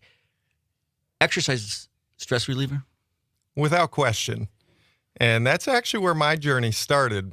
And I can get into that in a moment, but there's all these different options that release the happy chemical, I call it, called dopamine. So dopamine gets released in your system no matter what makes you feel good. Like, people have different options. It could be drugs. It could be playing music. Like Kevin over here, it could be anything, like you name it, something that makes you feel good.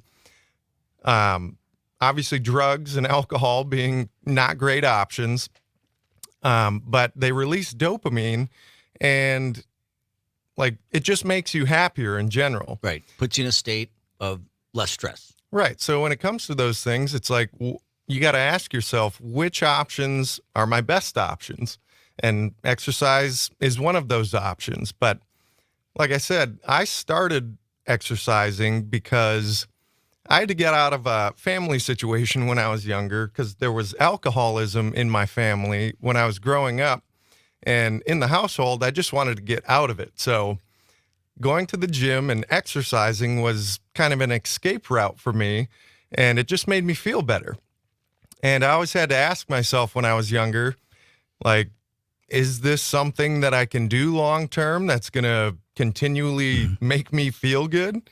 And I decided when I was very young, I don't even remember how old, probably in high school, my junior year, that this is something that I'm going to do for the rest of my life.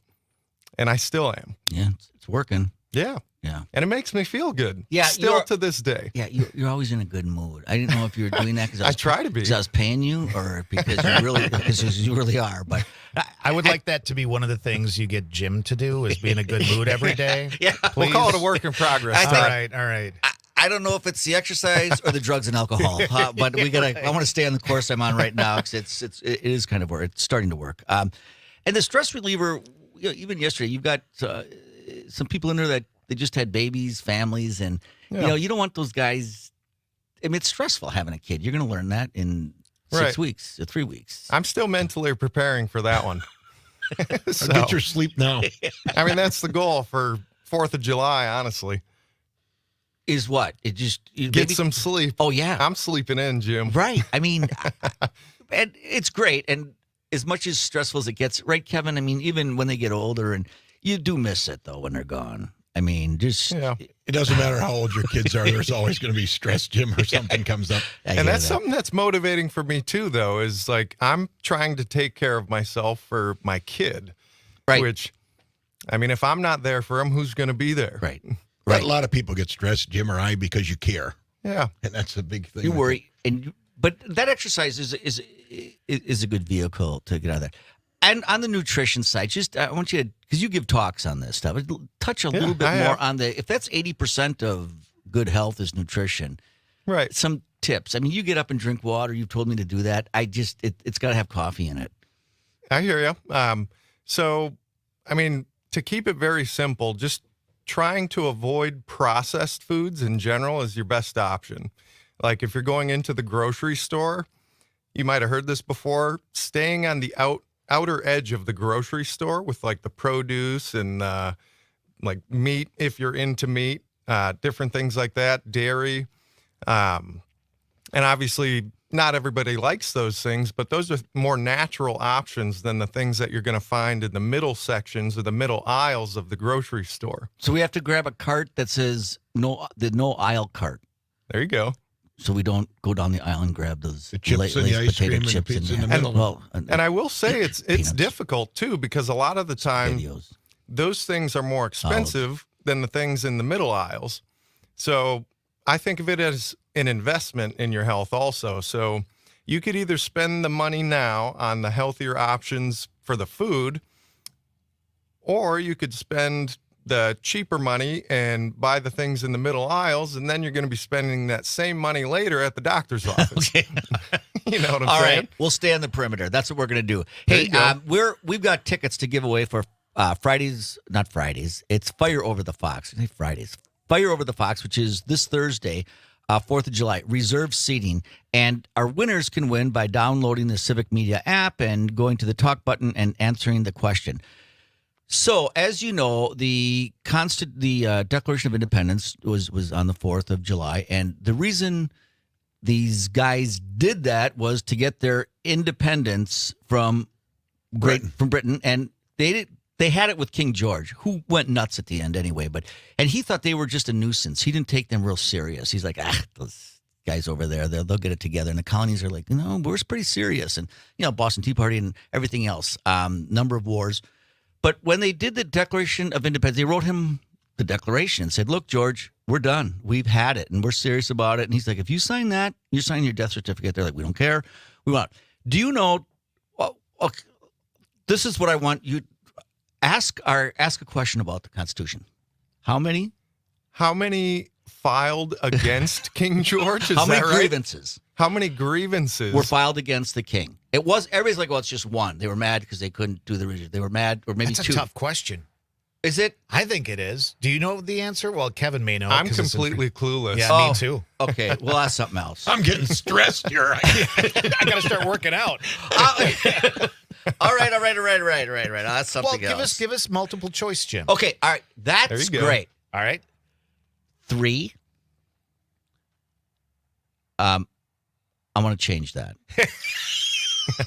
7, 17, 27, or 37. So how many grievances when they wrote the Declaration of Independence and said, we are so done with you guys. You've been treating us like dirt. We've had it. We're going on our own. We're cutting the apron strings. We don't have anything to do with you anymore. Did they write 7 reasons? 17 reasons? I'm going to go for the high number. 27 or 37? 37. Okay, we're giving the tickets away to one of our guests at how many grievances Download that were Civic filed. app and Download Texas. Civic Media app and choose your station, WISS or WGBW. Lower right-hand corner is the talk button. Send in your response right now. All right. And then we'll come back. When we come back, Jim, we'll announce the winner. Happen to love the Declaration. If I had to be, I look at the whole timeline. And I'm glad God put me here at this time. But if I could have picked, I would have wanted to be here during the Revolutionary War. It's certainly good to be here. I think Jim just liked the outfits they wore. He liked the That's tie. true. I kind of like that. I got into that wigs, stuff. The wigs. All right. Ryan, thanks for what you're doing for the community. Good luck with the baby. I know you are going to be Mr. Dad. You're so excited about it. And just thanks for keeping this place healthy and sharing some of your knowledge with us. We're just trying to spread the love. Right. All right. You're doing that. All right. Enjoy your 4th of July. And again, good luck with the baby. All right. We're going to be right back. Well. Mine on the Mayor. All right. Thanks, Ryan.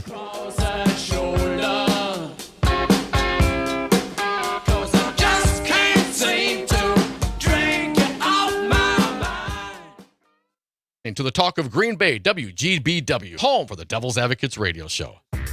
This is your hometown radio, refreshed, keeping you informed, entertained, and connected locally across the Civic Media Network.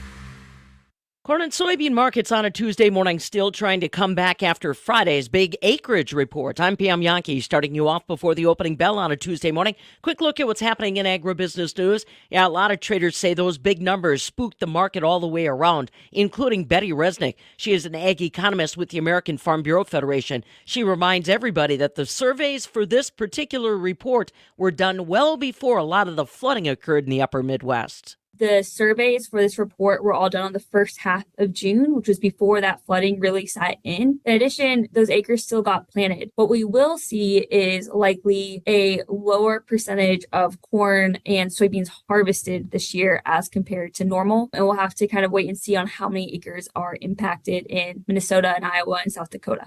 Betty Resnick, ag economist with the American Farm Bureau Federation. She says now the market is going to have to wait until July 12th. That's when the next World Ag Supply Demand Report is released.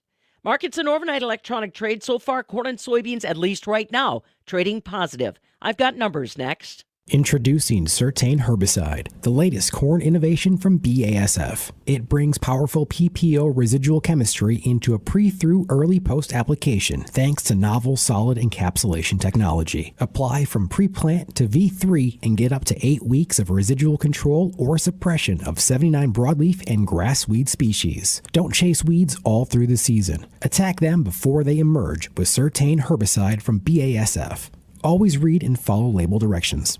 Water hemp, Palmer amaranth, and giant ragweed. Left undisturbed, they will become the most dangerous foes to corn plants. But in the early season, these weeds are at their weakest. Now is the time. A predator lurks. Certain Herbicide attacks, unleashing full residual power before weeds have a chance to emerge. Pre or early post application, they are hopeless against such effective chemistry. Certain Herbicide from BASF. Always read and follow label directions. On Monday, the barrel cheese dropped 2 3/4 cents to $1.85 1/4. 40-pound block cheese down a penny at $1.90. Double A butter, though, up another penny and a quarter at $3.13 3/4 per pound. This morning, December new crop corn is up a penny, $4.21. November new crop beans up a nickel, $11.16. The September wheat down 4 right now at $5.86. Currently, the August Class 3 milk that goes into cheese unchanged at $20.07. September closed 12 cents stronger, $20.34 a hundredweight. So just a quick snapshot of where the numbers stand rolling into a Tuesday trade session. Remember, if something's happening in your backyard that we should know about, use our talk text line. That's 877-301-FARM. 877-301-3276. I'm Pam Yankee. You can always continue the conversation on social media. Share your thoughts when you find and follow Civic Media on Facebook, X, and Instagram.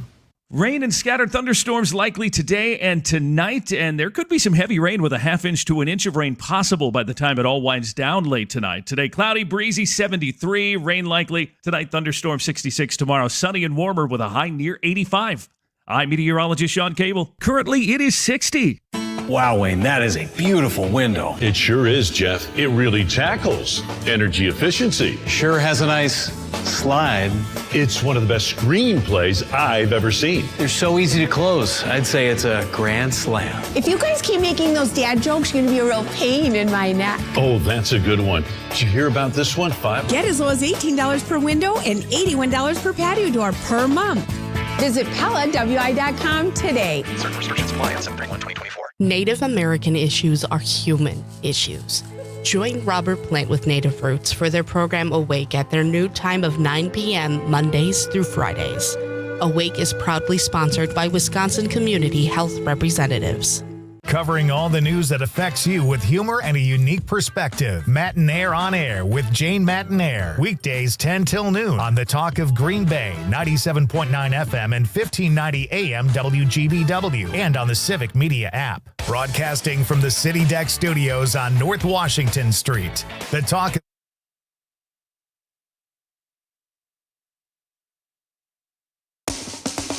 Take Maino and the Mayor with you anywhere. Download the Civic Media app today from the Apple Store or Google Play Store. And text the studio directly, all from the Civic Media app. Download it today. Now, once again, here's Maino and the Mayor, John Maino and Jim Schmidt. All right, welcome back, everybody. It's the Mayor, Jim Schmidt, and Kevin Van Ness, who is the premier musician in the state of Wisconsin, played with Pete Fountain, has, 30-some CDs. You've been everywhere. You got the Talk of the Town, which is his main band. You played at my, I don't like to call it a retirement party because I didn't retire. After 16 years, you came to the Northland and played, and you were you were awesome. One of the bands, yeah. We had a great time. Oh, that was a great event. Really good time. Yeah, fireworks. We're all over the place. We'll be at Clipstein Park next Wednesday, Jim. Are you? Where's that? In Ashwaubenon in 11:30. Clipstein? Clipstein. It's their lunch hour concert. Oh, Clipstein. Never heard of it. Yep, right. Who's in he? Right in Ashwaubenon. Why Clipstein? Who is she? Is that name? No, that's just where Ashwaubenon holds their concerts during the day and during the summer, once a week. Okay, all right. Well, I'll be sure I'll see you there. Jim, After your congratulations going out to Brian of Green Bay. He knew the answer on your trivia question. Oh, hey, Brian. Yeah, we have a winner. Brian, that's awesome. Which was what again, and what were the choices? So, Independence Day was the day that these 56 guys, and I was guys then, I'm not being sexist, signed the Declaration of Independence from 13 colonies and told King George over in England, we are done. We're sick of your BS. You guys have been treating us right. You say you're going to do this, you don't do that. So they listed grievances, and the question was, how many grievances did they tell George? And everybody's like, well, probably for sure they didn't like the taxes, and they wanted to have freedom. They wanted the freedom of speech. They wanted the freedom of education, but there were 27 grievances. So congratulations to Brian. All right. So if I had to name 27 grievances where I worked before, it would be all people's names.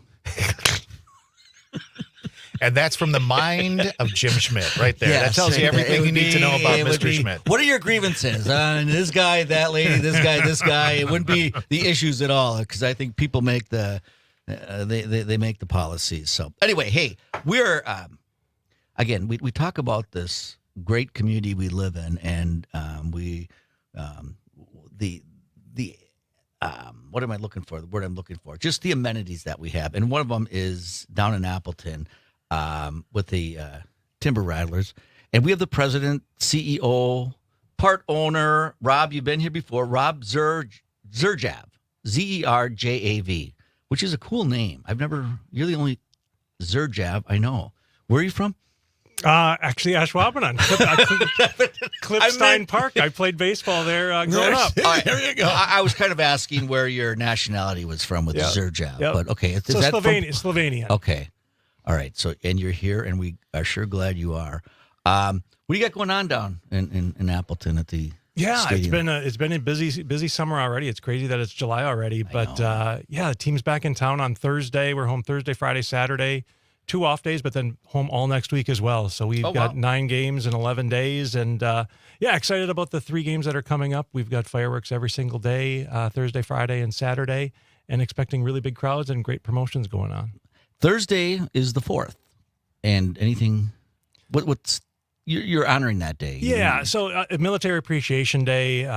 We're typically home either July 3rd or July 4th every year, and we'll do this promotion where, again, fireworks will be on Thursday night, which is synonymous with the 4th. But we'll be honoring our military. We have special jerseys that we'll be wearing. Then we'll raffle those off.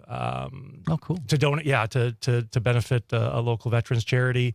Veterans, active military can come out to the ballpark. They get 2 complimentary tickets for a valid ID. We have 1,000 military-themed Timber Rattlers hats that we're giving away. Really? The first 1,000 through the gates. So, a lot going on. I think the family might like that. Yeah. That's very, very cool. And look, who doesn't like baseball? But for the kids, the families to come out there and then honor the military, I mean, that's... Yeah, I mean, that's what the 4th is. It's right. about, and it's about our country and celebrating it. And and again, when you think the U.S. and America's past time, and it just all ties together. It does. So and the weather's supposed to be perfect on Thursday, and whenever we're home on the 4th, people just come out in droves because I think if you're not going up north and you're looking for things to do, Timber Rattler game is right there in Oh, town. totally. And there are things to do, and we're talking in our first hour that nobody should sit home on the 4th. I mean, you've got what you're doing, Rob, with the Timber Rattlers. There's other, Oshkosh, Green Bay has just events with music, and 6 different stages, little kids music, rock music, big band music. It's just, let's get out. And we should celebrate. I mean, this was the day that, we got rid of the king. Yeah. Yeah. Again, and you've talked about it before, but we're just so fortunate to live in this area, and there's so many things going on and so many things to do, and we're just happy to be a part of that. And again, when you're talking about the 4th of July in America and baseball and all kind of apple pie and it all goes and 150 million hot dogs. That's how many hot dogs we eat on the 4th of July. Just one day, the country eats 150 million. So and you guys contribute to that. We do. And just wait for this, because then on July 5th, on Friday, we actually do our annual wiener dog race, but then it's also 10-cent hot dog night. So we go through over close to 10,000 hot dogs we'll serve. 10 cents? 10 cents. Do you have to buy the bun and the ketchup and the mustard? No, it all comes together. Nope, that's the whole package, 10-cent hot dog night. I know where Jim's going to be. Right? Did you see his eyes light up? Yeah. I haven't heard 10 cents in years. Like, nothing's 10 cents. Yeah, so we started it 4 years ago. And again, we have the wiener dog race before the game, which is really cool. There's over 100 wiener dogs on the field, and they take off and race, and it's something to see, and that's always fun. It's Bark in the Park Day, so you can bring your dog out to the park. So it's all salute to dogs, I guess, on Friday night. What, that's Friday? On Friday night. And 10-cent hot dogs. We used to limit it to 10 per person because they'd give $1, they'd take 10 hot dogs, and we just couldn't keep up. So now it's down to 5 per person. Okay. And then you can always come back and get more, but 5 per transaction. That's probably over your daily limit. But I know, right? I mean, if the guy buys 10, it's like, come on, man. Just there's people behind you. But shoot, I got to turn this off. Sorry. Wow. Okay, so I only have to bring 50 cents. 50, yeah, you're eating all night. So, but then again, fireworks after the game. We've got kids run the bases on Friday. So yeah, a ton of stuff going on Friday. And then if you're a Jimmy Buffett fan, Saturday we have Margaritaville night. Again, fireworks after the game.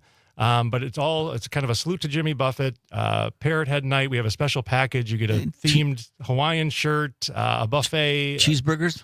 In Paradise, it's the whole 9 yards. We have a tribute band that'll be playing before the game and after the game. So a lot going on this week. That is very cool.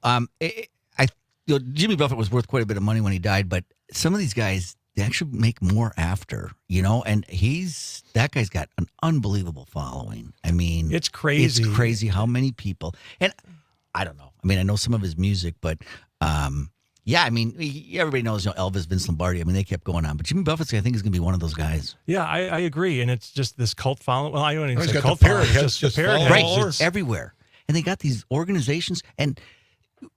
It's not just the shirt and the fact that I'm a Parrot Head. They do charity work too. They are good people. And we've had a group of them over at the new community shelter, and it's like these groups. It's usually a business. Hagemeister, Schreiber, Schneider. They come over and they cook a meal, or this church group or that church group, or the Green Bay Bicycle Club, but the Jimmy Buffett people did, and I just think that's like awesome to be part of that and have. I didn't really follow him, but he must have been a hell of a guy for people to create that type of following. Yeah, I mean, that kind of community and just how he brought these people together. And yeah, you'll see it if you come out on Saturday night. The number of people that come, the Parrot Head groups that we have coming from all over the state, outside of the state, it's crazy. They just like to.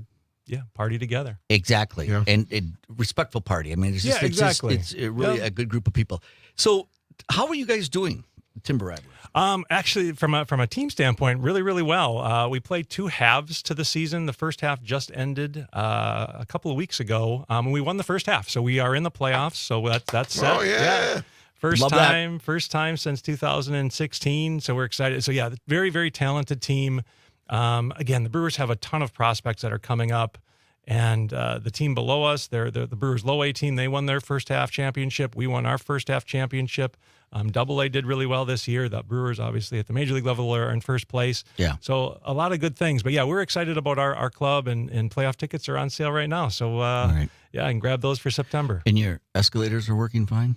We do not have any escalators. So, yes, no, we that wasn't very nice. We're avoiding that. Did you see that, I Kevin? Saw that Yeah, I don't know what happened. 11 people got injured. I mean, I don't know. Anyway, we were at a Brewers game, and I was surprised. I went to not a noon game, 105 or whatever. I couldn't believe how many people were there. It's like, on me, I'm just like, don't you people work? But it was just packed. But it really we do the same thing. We have every Wednesday home game is a noon start. And the number of people, and there's some kids, there's some retired folks, but a lot of business, they like to take the day off, but it's also for entertaining. But yeah, we do really well on day games. Right. And there were a lot of businesses like, look, you guys, we've been working hard. It's a beautiful day. Let's go to the game. But I think that's really cool. And you guys do that at down in Appleton as well. What else do you have going on there? I mean, Kevin, you got a cool event. I mean, you got some, besides baseball, some pretty exemplary. You got that symphony concert coming up, don't you? We do, yeah. The Fox Valley Symphony. Again, this is something we've done for a number of years. On July 20th, so it's Saturday, July 20th. It's a free concert, symphony concert. They set up right on home plate, and it's kind of a first come, first serve. 5,000 people will show up. And just a beautiful, beautiful night. The symphony plays. We have fireworks following that. Our concession stands are open. Historically, it's been Brats beer and Beethoven. So it was you come for your Brats, your craft beer, some Beethoven. I think the symphony got sort of tired of playing Beethoven. It's not all Beethoven. They play a lot of different things, but they said, let's just kind of rename this. So it's just a symphony night at the ballpark, and but it's great. It draws well. Yeah, again, and it introduces so many people to the music because, if you think symphony and I'm going to go to a concert hall, and you're not thinking kids, and it's kind of I don't want it's stuffy or whatever it might be, but totally people come out to our ballpark and it's all ages. And then they're just shocked they're like, oh, I know that. I've heard that song before. Or that, and they do a good job playing something from Harry Potter or from Indiana Jones or, from different movies. So it kind of like gets people into what this kind of music is all about. And maybe there's some kids that need to know there's more than guitars and drums. Well, I mean, the symphony's beautiful. Yeah. It's beautiful. And Kevin taught music for 40 years. So you're talking to a guy that really knows music. Yeah, and they can play. I mean, when I did the Vic Ferrari symphony shows, I mean, how cool to see a bassoon and an oboe rocking on stage. Right. I didn't know I could do that with that instrument. Right. And actually, the great musicians, they were getting into it too. I mean, I can actually play rock and roll with my instrument. I've been playing classical for 40 years. Exactly. So it's kind of a cool setting. And kudos to you, Rob, for exposing that. I mean, because I think there's some kids that, for whatever reason, aren't aware that that's an opportunity, and it's amazing with I don't know how many pieces they bring there, but the sound they can put out is just unbelievable. That must be great in that stadium. Yeah, it's their full orchestra. It's just it's just gorgeous, and again, it's such a neat night. So I'd highly recommend. It's free parking, it's free tickets. You just come on out, and it's first come, first serve for seats. But again, we have over 5,000 seats, and just a really it's a beautiful night and something different at the Ball Diamond. And they'll tie it in a little bit. We'll have our brats who could go around and we'll shoot brats into the stands and things like that. And Fang will be there, and so we'll have some fun too. But just a really neat night. Jim's going to want a brat shooter right here in the studio, so I can just shoot him in Jim and John's mouth, John's going to want me to shoot him. You're right about that. So you guys are, how long is this season? How many home games you got? And tell us a little bit more about the rest of it, because summer's really... Oh, it's half over. It's just starting. Summer's just starting. Yes, you know what I mean? It is. It's early July. We're home through August, but playoffs now, so we'll be playing into September. A lot of games going on. Like I said, we've got games all next week. We're kind of then home. We'll be away for a week, then we're home for a week, and it just kind of rotates back and forth through August. And then we usually finish up right before the Packers start. But again, this year we're going to be playing into September. Our first game is on a Thursday, and then if we continue in the playoffs, we luckily are home on the Packers opening day. So that's going to be something. Oh, that'd be cool. Wow. All right, I just thank you for doing this for our community. I think that's just And Wednesday are the noon games, really? Yep, every Wednesday. Todd, home we got to game. do that. We do Tuesday travels. We're going to switch it to Wednesday. I want to come to a Check noon out game. Come on out. We'll have you shoot the Bratzuka. Aha! Did you hear that? I'm there. We are there. I'll get All the right. insurance Get the all shoot set. it. All right. Rob Zerja. Is that right? That's perfect. All right. Thank you, Thank gentlemen. you for coming in. Happy 4th of July. Thanks for doing the military veterans salute on the 4th of July with fireworks. What's your website real quick? TimberAttlers.com. All right. All the information Go right there. check them out, the T-Rats. It is. The T-Rats are awesome. All right, Rob. Thanks for being here. Thanks, guys. New grass on the field.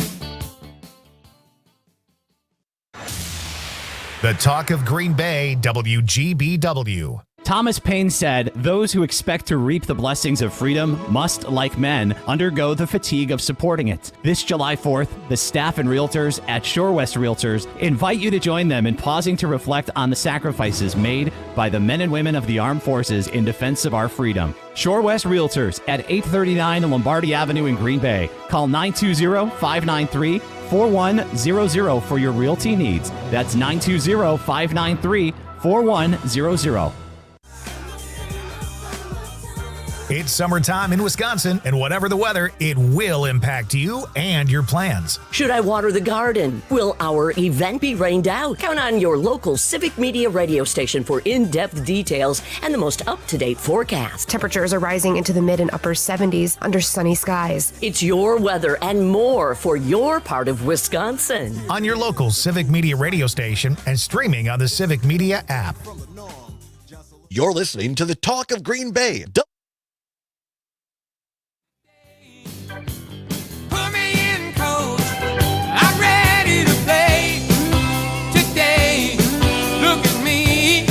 I can be center field. All right, welcome back. Wasn't that guy's, he's a pretty cool guy to own it, to be the president, to manage it. He's obviously a heck of a baseball player, too. But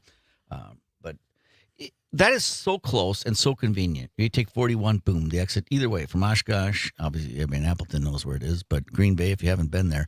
And parking is free. That is a fun place. And man, I don't know, that 10-cent hot dog. Oh my God! I saw your. I was mean, sitting here watching saw the your eyes camera. light up. Yep. Yeah. That's nothing. I mean, that's like Put Ryan on the do speed you realize how many dial. hot dogs I could have for what I pay in parking here? Oh my God, I could feed a community. I talk to the mayor about that. You know, he's right, though, because even when I travel around and play, a lot of people, where are you from, Green Bay? And they think of the cold, frozen tundra. Right. But Rob was saying, there is a lot of cool stuff happening in this Green Bay surrounding Valley area. Unbelievable talent. I asked Rob if the Brewers playing well, which they have been, if that affects attendance at the stadium for the Timber Rattlers, and he said yes. I mean, I believe that. honest to God, have you been watching the Brewers at all?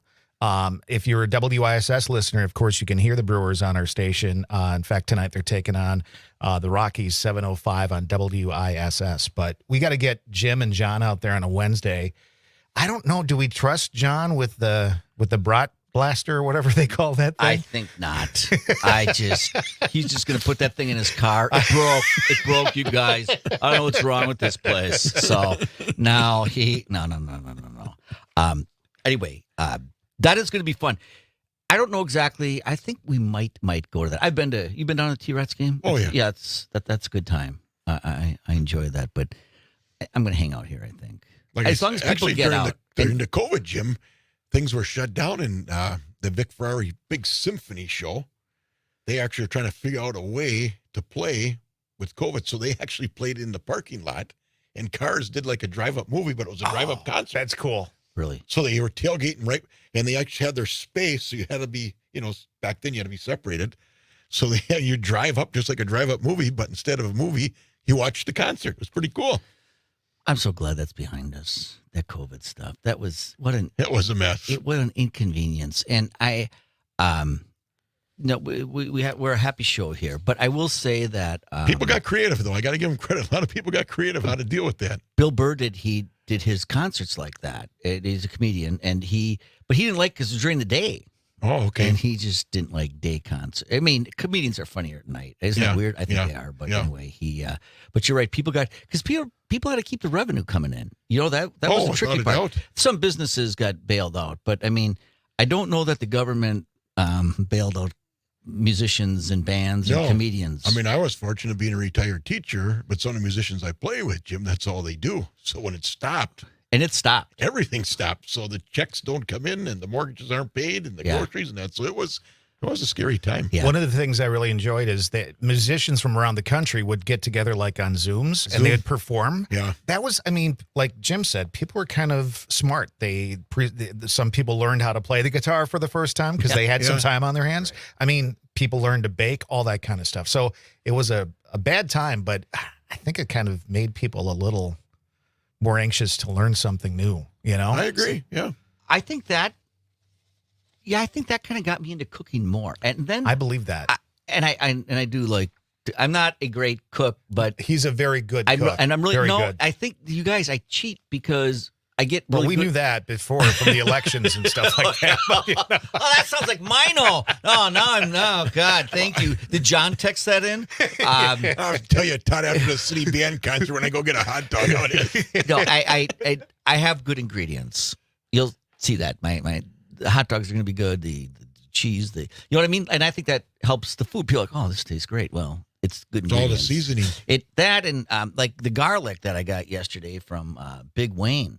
The celery, it is so fresh. And I like to go to the farmer's market, and get the best tomatoes. And because you do that bruschetta, it's like, but if you have really good tomatoes and you get the really good cheese, I don't know. But anyway, I do like to cook. I'm not great, but I want to be a good cook someday. I think that'd be fun when you have grandkids. They come over. So are you the main cook in the house, Jim? Or your wife? Then she gets a little break and you could do the cooking. Yeah, I do. Does she have to clean up after you, though? No. It's just the two of us. We were talking about that the other day. Then sometimes it's hard to cook for just two. Yeah, the problem with me, cook for I don't cook for two. Sometimes I bring it to my neighbor's house. John gets a lot. John, I give Johnny food. I don't cook for two. I don't know how to cook for two. I gotta be honest with you. So you gave John lots of food when you had that betting going on. That's exactly right. That's how I beat him every day. But John, try this. Mino does not have the ability to connect the dots. So I was like, John, why don't you sit home and I'll bring you some food? Oh, okay, good idea. And watch the game. There's a good game on today. Oh yeah, okay, I'll watch it. And anyway, all right. So in celebrating the 4th of July, let's get one more question going on this. Okay. What do I want to ask? Okay. Now this is too easy. Who wrote the original draft? They put a committee together. Typical government. They put a committee together and one guy did it. Who wrote the original draft of the Declaration of Independence? Right. Text in now. Download the Civic Media app wherever you get your apps. Choose WISS or WGBW. Text in. What did they win, Jim? Aha. 2 reserved seats. Who was the main author of the Declaration of Independence? I don't want to say he wrote it by himself, but the committee kind of looked at it. Anyway, you win 2 reserved seats at Fire Over the Fox, the fireworks in Green Bay, on the Fox River. Reserved seats at Light Park. You can just get there, grab a chair. They're nice padded seats, and you can just look up and watch the fireworks. So that is what you get. Those are $12 tickets. You can buy them, but you get them free here at WGBW if you answer the question right on who was the main author of the Declaration of Independence. And in the break, Jim, I will have to come get that answer from you since I don't know the answer. Come on. Everybody knows that. Okay. All right. We're going to be right back with a little bit more trivia, too, because we have a number of tickets to give away, and we want you to be winners and also be reminded of what happened on July 4th. So we'll be right back. Kevin Van Ness and Jim Schmidt.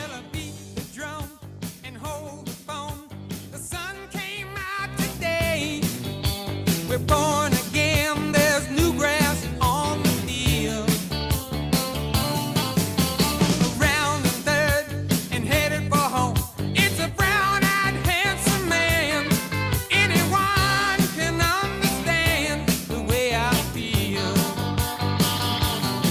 Oh, put me in cold, I'm ready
WGBW Talk of Green Bay. Enjoying this local program? Find the complete Civic Media lineup at civicmedia.us or the Civic Media app. You're listening to the Talk of Green Bay. WGBW 1590 AM Denmark. W250 CV Green Bay. And always streaming on the Civic Media app. ABC News, I'm Sherry Preston. President Biden warning the Supreme Court granting broad immunity from prosecution for acts taken while president will make an unchecked Donald Trump more emboldened to do whatever he wants, he says, if he wins the White House again. Donald Trump's lawyers sending a letter to the judge who oversaw his New York porn star hush money trial, asking that his conviction in that trial be tossed because of the Supreme Court's ruling on Monday. Hurricane Beryl, now Category 5 storm in the Caribbean. Reports of widespread destruction on the islands of Grenada and St. Vincent. ABC Chief Meteorologist Ginger Z looking ahead. This could be very bad for Jamaica by tomorrow. They'll be on the right side of it likely, and the closer it is, the worse for Jamaica. Some of the latest computer models start turning it further north, and that would make late weekend into early next week a problem for the coast of Texas. A mass evacuation has been ordered in the city of Khan Yunis, leading many to believe that an Israeli assault on Gaza's second-largest city is imminent. This is ABC News. I'm Lisa Hale with WGBW News. Your news roundup in quick podcast form. You can find it anywhere at the WGBW website, WGBW.FM. Civic Media News. I'm Terry Bell. Here's what Wisconsin needs to know. A plea hearing is set for the 18th for the mother of missing 3-year-old Elijah Vu. Katrina Bauer and her boyfriend, Jesse Vang, are facing child neglect charges unrelated to Elijah's disappearance in February. Vang is due back in court in September. The Republican National Convention starts in less than 2 weeks. Milwaukee is busy getting ready for 15,000 delegates and other guests. Allison Prangy leads the host committee. She spoke with WISN TV's up front. We want to wow them. I think a lot of people coming to this convention have never been maybe to Wisconsin, maybe the Midwest. They don't really know that much about our state. But not everybody's busy. The Pabst Theater Group tells the Recombobulation Area website that most of its venues have no events booked for the RNC. I'm Terry Bell, Civic Media News. Now here's what you need to know closer to home. For WGBW News, I'm Lisa Hale. Katrina Bauer plans to make a plea bargain in her child neglect case. Her attorney announced the plans in Manitowoc Circuit Court Monday. Bauer is the mother of 3-year-old Elijah Vu, who was reported missing from Two Rivers on February 20th. Prosecutors say Bauer left her son with her boyfriend, Jesse Vang, for disciplinary reasons. She faces child neglect and obstruction charges. The plea date is set for July 18th. The sentencing date has not yet been set. The Wisconsin Department of Natural Resources reminds the public to plan ahead this 4th of July weekend by making camping reservations and purchasing their annual 2024 vehicle admission stickers and state trail passes online. A Wisconsin emission sticker is required on all motor vehicles stopping in most state parks, forests, and recreation areas. When a vehicle admission pass is purchased online, the email confirmation can be used as proof of purchase. And that's what you need to know. I'm Lisa Hale, WGBW News. It's the Brewers and the Rockies tonight. Hi, I'm Mike Clemens with sports. The Brewers and the Rockies in Game 2 of their 4-game series in Denver. Last night, the Rockies held on to win 8-7 in 10 innings. Brewers outfielder Garrett Mitchell finally back in action after a year plagued with injuries, shoulder surgery, a broken left hand, a hamstring. I mean, the thing is for me, it's like obviously I've missed a lot of times with unfortunate circumstances, but like the work, just even on the mental side that I put in, I feel like has helped me kind of stay in tune with everything that's been going on. Mitchell with a hit last night in 2 at-bats. How good is he? Christian Yelich. Oh, we'll see. I mean, he really hasn't played a ton of games. He's a special athlete when he's out there. He might be the fastest guy on the team. NBA, the Bucks signing 32-year-old guard DeLon Wright, whose last team was the Miami Heat. College football, Hardy Watts, one of the highest-ranked offensive linemen, has committed to Wisconsin. 6'6", 290 pounds out of Dexter High, near Boston, the same school where JFK graduated from. With sports, I'm Mike Clemens. This is your local Civic Media radio station. Want to hear even more? Anytime? Find all of it at civicmedia.us. Rain and scattered thunderstorms likely today and tonight, and there could be some heavy rain with a ½ inch to an inch of rain possible by the time it all winds down late tonight. Today, cloudy, breezy, 73, rain likely. Tonight, thunderstorm, 66. Tomorrow, sunny and warmer with a high near 85. I'm meteorologist Sean Cable. Currently, it is 60. An unsuspecting driver at a Milwaukee barbershop. I got an apprentice here shadowing me. I'm gonna put this hot towel on, man. About a good 3 minutes, all right? The apprentice is Donald Driver. So when you come here, you drive? Yes. Your car got seatbelts? Yeah. You wear them? No. Okay, but why not? I don't want to. But do you know you can get a ticket for that? I'm gonna give you a ticket. Bet you wish you buckle up now. Oh my God. Donald Driver can't always be there to remind you. Take it, click it. There we go. Click it or ticket. And let's reduce fatalities on Wisconsin roadways. Sponsored by Wisconsin DOT. At Civic Media, we encourage active political engagement and remind listeners to think critically about political advertisements you may hear during this critical election year. Our stations are licensed by the FCC and are required to accept all ads for federal candidates. We also air state and local candidates as well as paid ads from issue and PAC groups. Truth is rarely as simple as any political ad may claim. So again, we urge you to think critically about what you hear in the spirit of promoting authentic and respectful civic dialogue. Jane Matnair and Greg Bach. Coming up on the show, former U.S. Attorney Jim Santel joins us to talk about the Supreme's recent decisions. Deborah Cronmiller from the League of Women Voters Wisconsin. Don't miss it. Matnair on air, weekday mornings at 10. You're listening to the Talk of Green Bay, WGBW.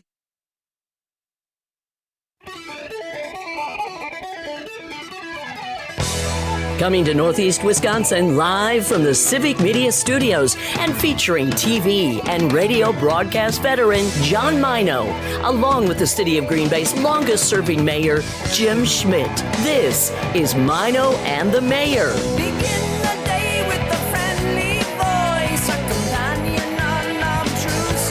And here are your hosts, John Maino and Jim Schmidt. All right, welcome back, everybody, to the third hour of Maino and the Mayor. But we are here with Kevin Van Ness, who is the premier musician in the state of Wisconsin. I was thinking, you coming on here, the Polish Prince you remind me of. Bobby Vinton. Yeah.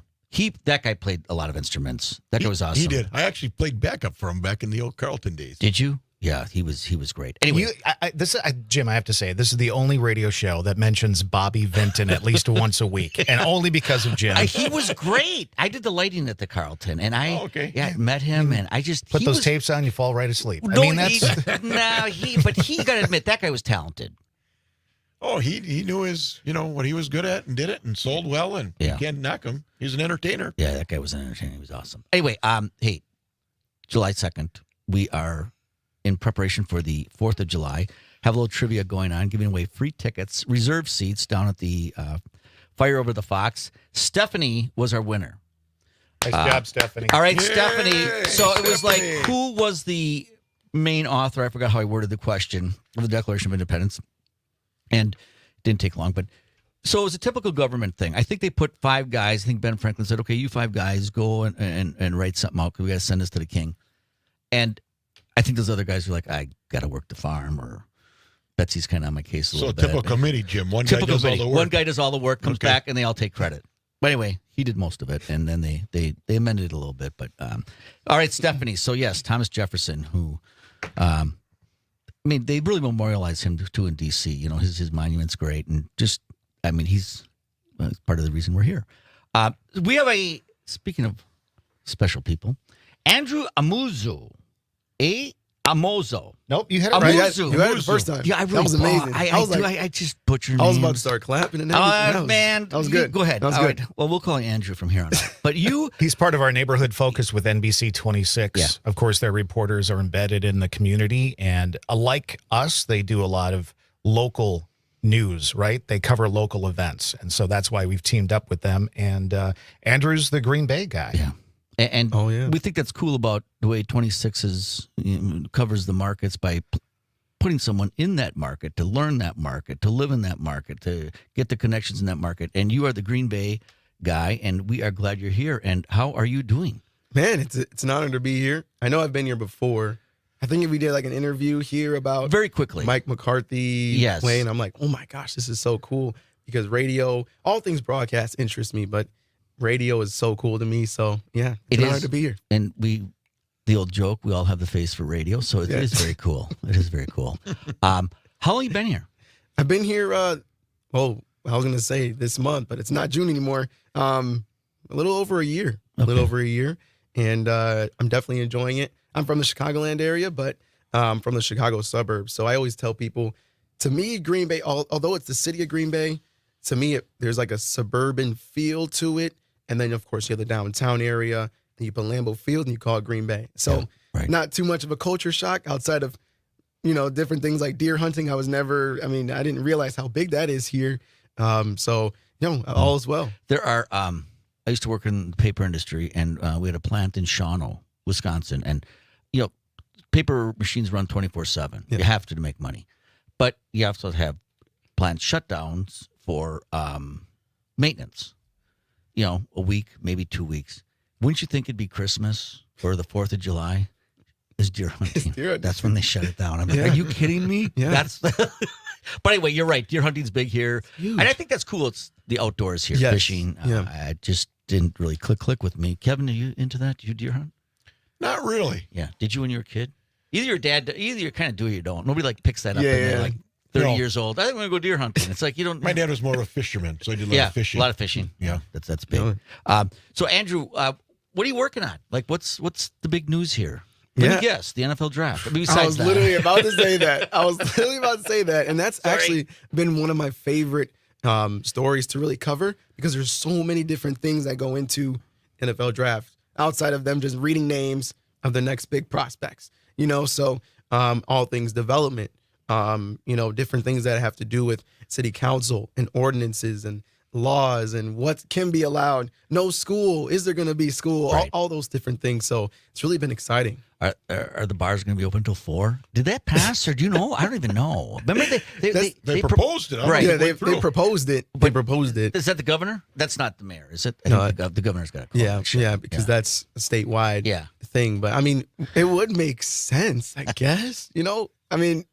Any way to bring more money to the city. And as much as you're looking at the prospects, the economics are pretty cool. Huge. And a lot of people, I think the name of the game is the draft going to, is Green Bay going to be able to handle the draft? Yeah. And I think when we're seeing all things, all hands on deck, different villages, cities coming together, that's going to be exciting here. Yeah. And you've been closer to this than any of us. What do you think? Can we handle it?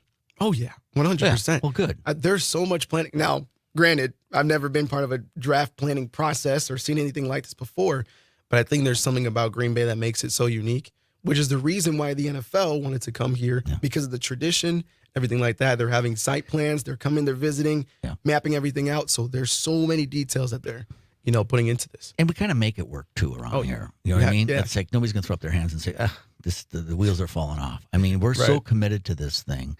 Yeah. And I think that's pretty cool. And we were talking to someone earlier, and I just think the opportunities for everybody to make a little side hustle. Yes. I mean, whether it's bussing tables, because we're going to be busier than hell in restaurants. Oh yeah. Nobody's going to bartend from 7 until 4 in the morning. So there's going to be opportunities for there. Kevin, your band's going to probably pick up a few gigs. Well, I'm sure. Talk of the Town's going to make some cash. Talking to different places with that. Right. Yeah. And it's Green Bay's unique, Jim. Let's face it. There's Packer fans all over the country. Everywhere. Right. Oh yeah, they're coming. So they're coming because, like you said, they want the tradition of Green Bay in that small city, but fun. They hear Title Town. So. Yeah. But I also think it's interesting is that for Detroit, they set a number. They're like, okay, we're expecting this many people. And then they ended up breaking the draft attendance record. So, I mean, I'd say, Green Bay is better than Detroit as far as the tradition and football and everything else. Yeah.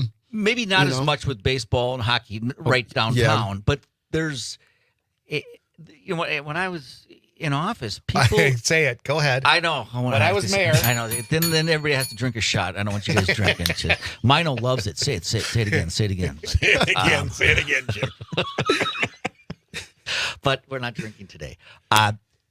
People, it was the bucket list thing to come here. I mean, really, and some of these guys, one guy had a ton of money and just flying private, but just said, look, I want to come to your city and see Lambeau Field. I'm like, okay. I didn't host them, but it is. So I think that's, and they say, 70% of the people drive, and even from Kansas City, that's not an impossible drive. So we're going to get a lot of people here, and I think and I hope businesses really reach out, and individuals and people make an extra $2-3 grand for Christmas that year. Well, I hope so, Jim. I hope all the planning does take place and they do what they said instead of after it happens. Oh, we should have did that. We should have did that.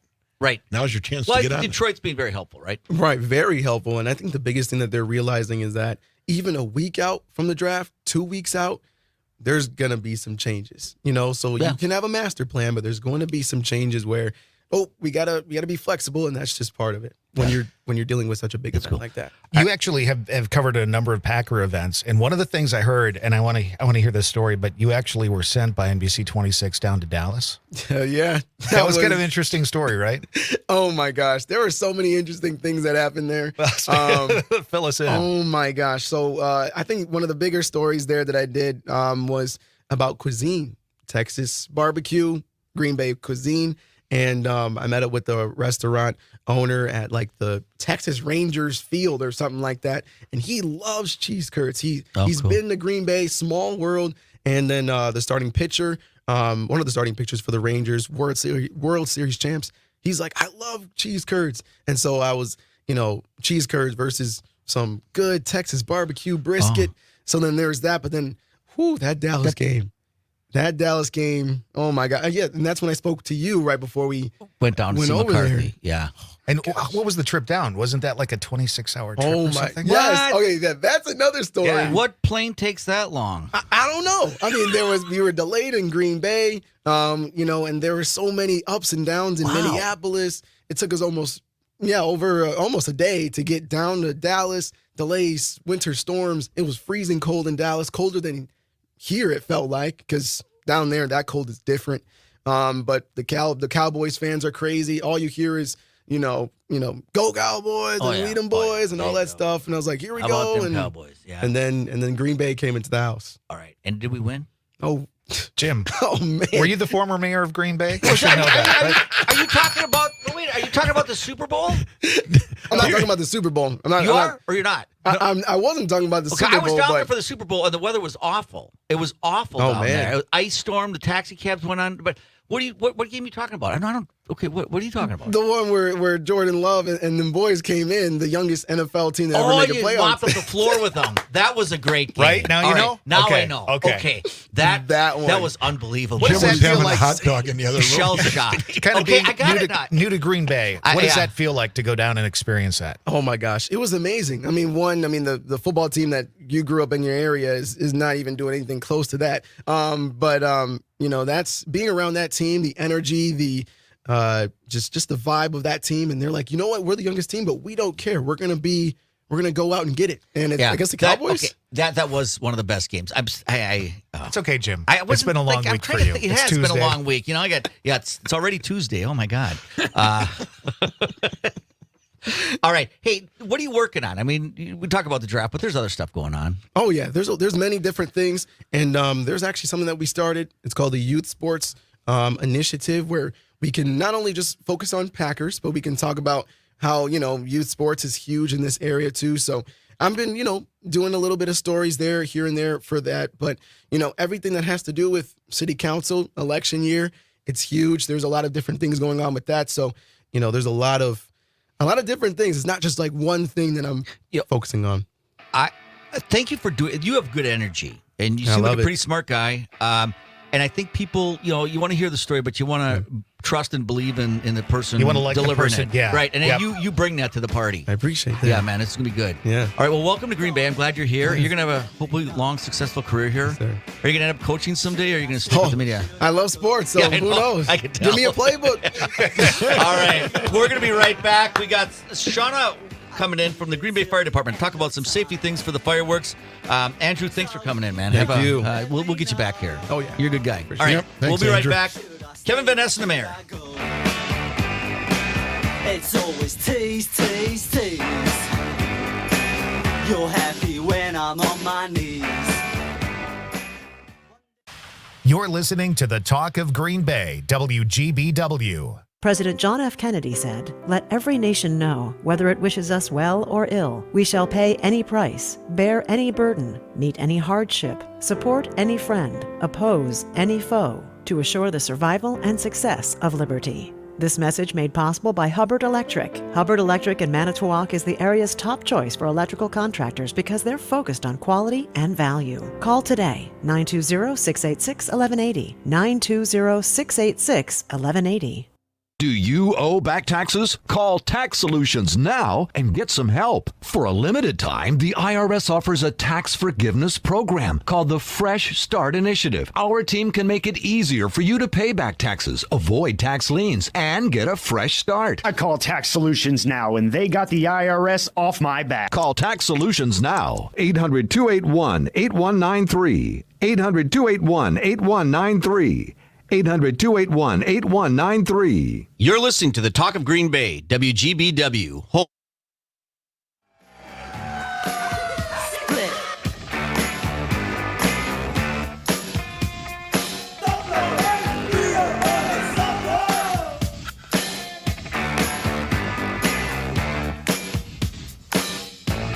All right, welcome back. Maino and the Mayor. We're here with special guest Kevin Van Ness, who is the premier musician. Taught at Washington 40 years. He plays in Talk of the Town. He plays with the Packer Band, and I'm so glad you're here today. And I followed you, Thanks, followed Jim. you for years. Hey, 4th of July is coming up. Do you know that they have fireworks on the 4th of July, Kev? They do. They do. And I just thought I'm ahead of the curve on all this stuff. But who responds to some of these fires? And I don't want to, Shauna, I'm not going to call them these idiots, but people make mistakes with fireworks, with fires, and you respond. Shauna, is it Wallish? Yes. Okay, Shauna Wallish, you're a lieutenant, and welcome. We want to be safe because that makes the 4th of July so much better. A lot of events going on, but some people take it upon themselves to do the fireworks instead of watching the winning tickets. Instead of winning tickets and looking up and seeing the city fireworks. So what advice do you have for our listeners? Yeah, I think the biggest thing is, we have a great show downtown. It's a safe place to watch. There's a ton of activities going on. We really push every year, just leave it to the professionals. Now, there are fireworks in town that are legal to use. And even if you're the most watchful parent, the careful person, accidents can happen. So some of the things that we see, because last year the fire department responded to over 15 fires around the 4th of July, and a lot of those were due to improper disposal, where, they were put in a trash bag, put in the garage, and unfortunately that kind of smoldered for a while and then started a fire. Oh, sure. So, if you're going to partake in fireworks at your own home, whether you're using sparklers, whatever, just make sure you have a water hose, a bucket with water, douse those fireworks before you dispose of them. I could see someone sparkle. Okay, throw it in the garbage can, and it's still going. I could, easily start a fire. Okay, so all right, that's really good advice. If you're going to do them at home, and legal ones, and we do have legal ones. Yes. There's things that you can't do. They can't leave the ground, but there's for little kids that's pretty cool to see in your backyard. But you're just saying when you're done, in the water. Yes, douse them in water. Okay, all right, cool. All right, what else should we look out for? Sparklers are, kind of a hot topic. If this is a great time, during October is fire prevention season, but a lot of times July, a lot of people don't see that as the time to talk about fire safety with the family. I have 2 little ones myself. Sparklers can be really fun, but you got to be really careful with them too. So making sure you have, that fire safety talk with your kids before you hand that over, because it is like handing a blowtorch over to a child. So I'm surprised, and I'm glad I don't want to be, Mr. Grinch, but I'm surprised those are still around. Because, like jarts, remember that? You're maybe too young for that. The game where the arrow would into the ground, and they banned that. The slippery slide, that used to be cool. Somebody hurt themselves. But fire, you're with this wire, this hot wire that's, that is prime for an accident or a burn. And yet they're still very, very popular. I love them, but I'm just surprised they're still around. Yeah, 25% of firework-related injuries are sparkler-related and with kids under the age of 5. So they don't realize how hot they are. They just like to flick them in the air, and it looks really cool at nighttime, but they don't realize that wire can get really hot. Yes, and I think wearing shoes, too. We're hanging out in the driveway. A lot of times people are wearing sandals or, bare feet. Just make sure that you have shoes on and just have a spot where you can set them down and let them cool off, too. That shoes is a good idea because a lot of kids are barefoot. Yeah. Not just sandals, but barefoot. And stepping on that. You know what? I mean, I've been around forever. I didn't. That's the first time I heard that. That's a really, really good rule. If kids are going to play with sparklers, they have to have their shoes on. Yeah. New rule at the Schmidt house. Okay. Perfect. Jim, put your shoes on when your wife gives you a sparkler this year. Yeah, I like that. That makes a lot of sense to me. But you said you were busy with the fire department, but then you said the police were also quite busy last year. Yeah. With how many calls? Yep. Last year, we have that they responded to 99 calls of service. And then again, we had 15 calls of service right around that. So you 4th of folks are July. really busy on the 4th of July. Yes. So just to kind of bring it back in, a lot of times these calls can kind of take away from other emergencies happening too in the city. So we just, we're urging people, keep it small or go to the big show downtown where all the fun's at. Yeah, that's good advice. It really is. How are things going in the Green Bay Fire Department? We were going to have the chief on one time, and something went cross. But anyway, you've been there a little while. Yeah, this is coming into my 11th year with the department. Chief Knott has been with the department now for about a year and a half. So he's from the Rockford, Illinois area, so we're getting him accustomed to the Green Bay community, and he's been a joy to serve with. Good. And the Green Bay, it's really called the Green Bay Metro Fire Department because you cover Alloway? Yes, we cover the village of Alloway and now the village of Bellevue as well. All right. So that's all Green Bay response. That's a big department. You must have, 220? Yep, roughly around 220 sworn firefighter paramedics. In a couple of weeks here, we're actually going to have a big press conference unveiling our new mobile integrated health division, which is going to be a really cool offering with community paramedics to help kind of combat the frequent 911 users and getting them, some of the medical services that might not be emergency related, but, trying to bridge that gap. Right. Couple other tips for the listeners. I mean, the 4th of July, I think we talk about it, but the fires that you respond to, what's the majority of causes? Yeah, majority of causes really is, disposal, not disposing them properly. I was talking about just besides the 4th of July. Oh. I was talking. I thought you were going to talk to me about my cooking in the kitchen. Yes, cooking. Yes. Isn't that like a high percent? Like a really high percent? Yes, it is. That hasn't changed. I think the big thing with those two is distractions. We have so many distractions in life. Phones. People. Just there's a lot of stuff going on in life, and if you're cooking on the stove, if you have to walk away even for a second, it's just turning off that dial on your stove. Yeah. Those account for, we have those fires weekly, unfortunately. Right. And it is a nationwide deal. So, Wow. yeah. How Stay in the kitchen. How many calls are you guys out on a day? It really varies. So last year we were just under 17,000 calls for the year. So, some weeks it could be really high. Usually summertime is a little bit higher with just the fireworks and stuff. Right. Holidays too, with a lot of cooking and family activities. So yeah, it just 17,000. You're busy folks. Yeah, they are. And so much of that stuff is preventable. I mean, I don't sound like Smokey the Bear, but I mean, some of that stuff in the kitchen is, and like you said, walking away, answering the phone, forgetting about it, or getting back. I just want to see this one play on TV, and then it's longer, for football. You got to turn off the stove, turn off the pizza. Or make it ahead of time, or there's a lot of stuff. The chicken wings, take them off the grill. What else do I do?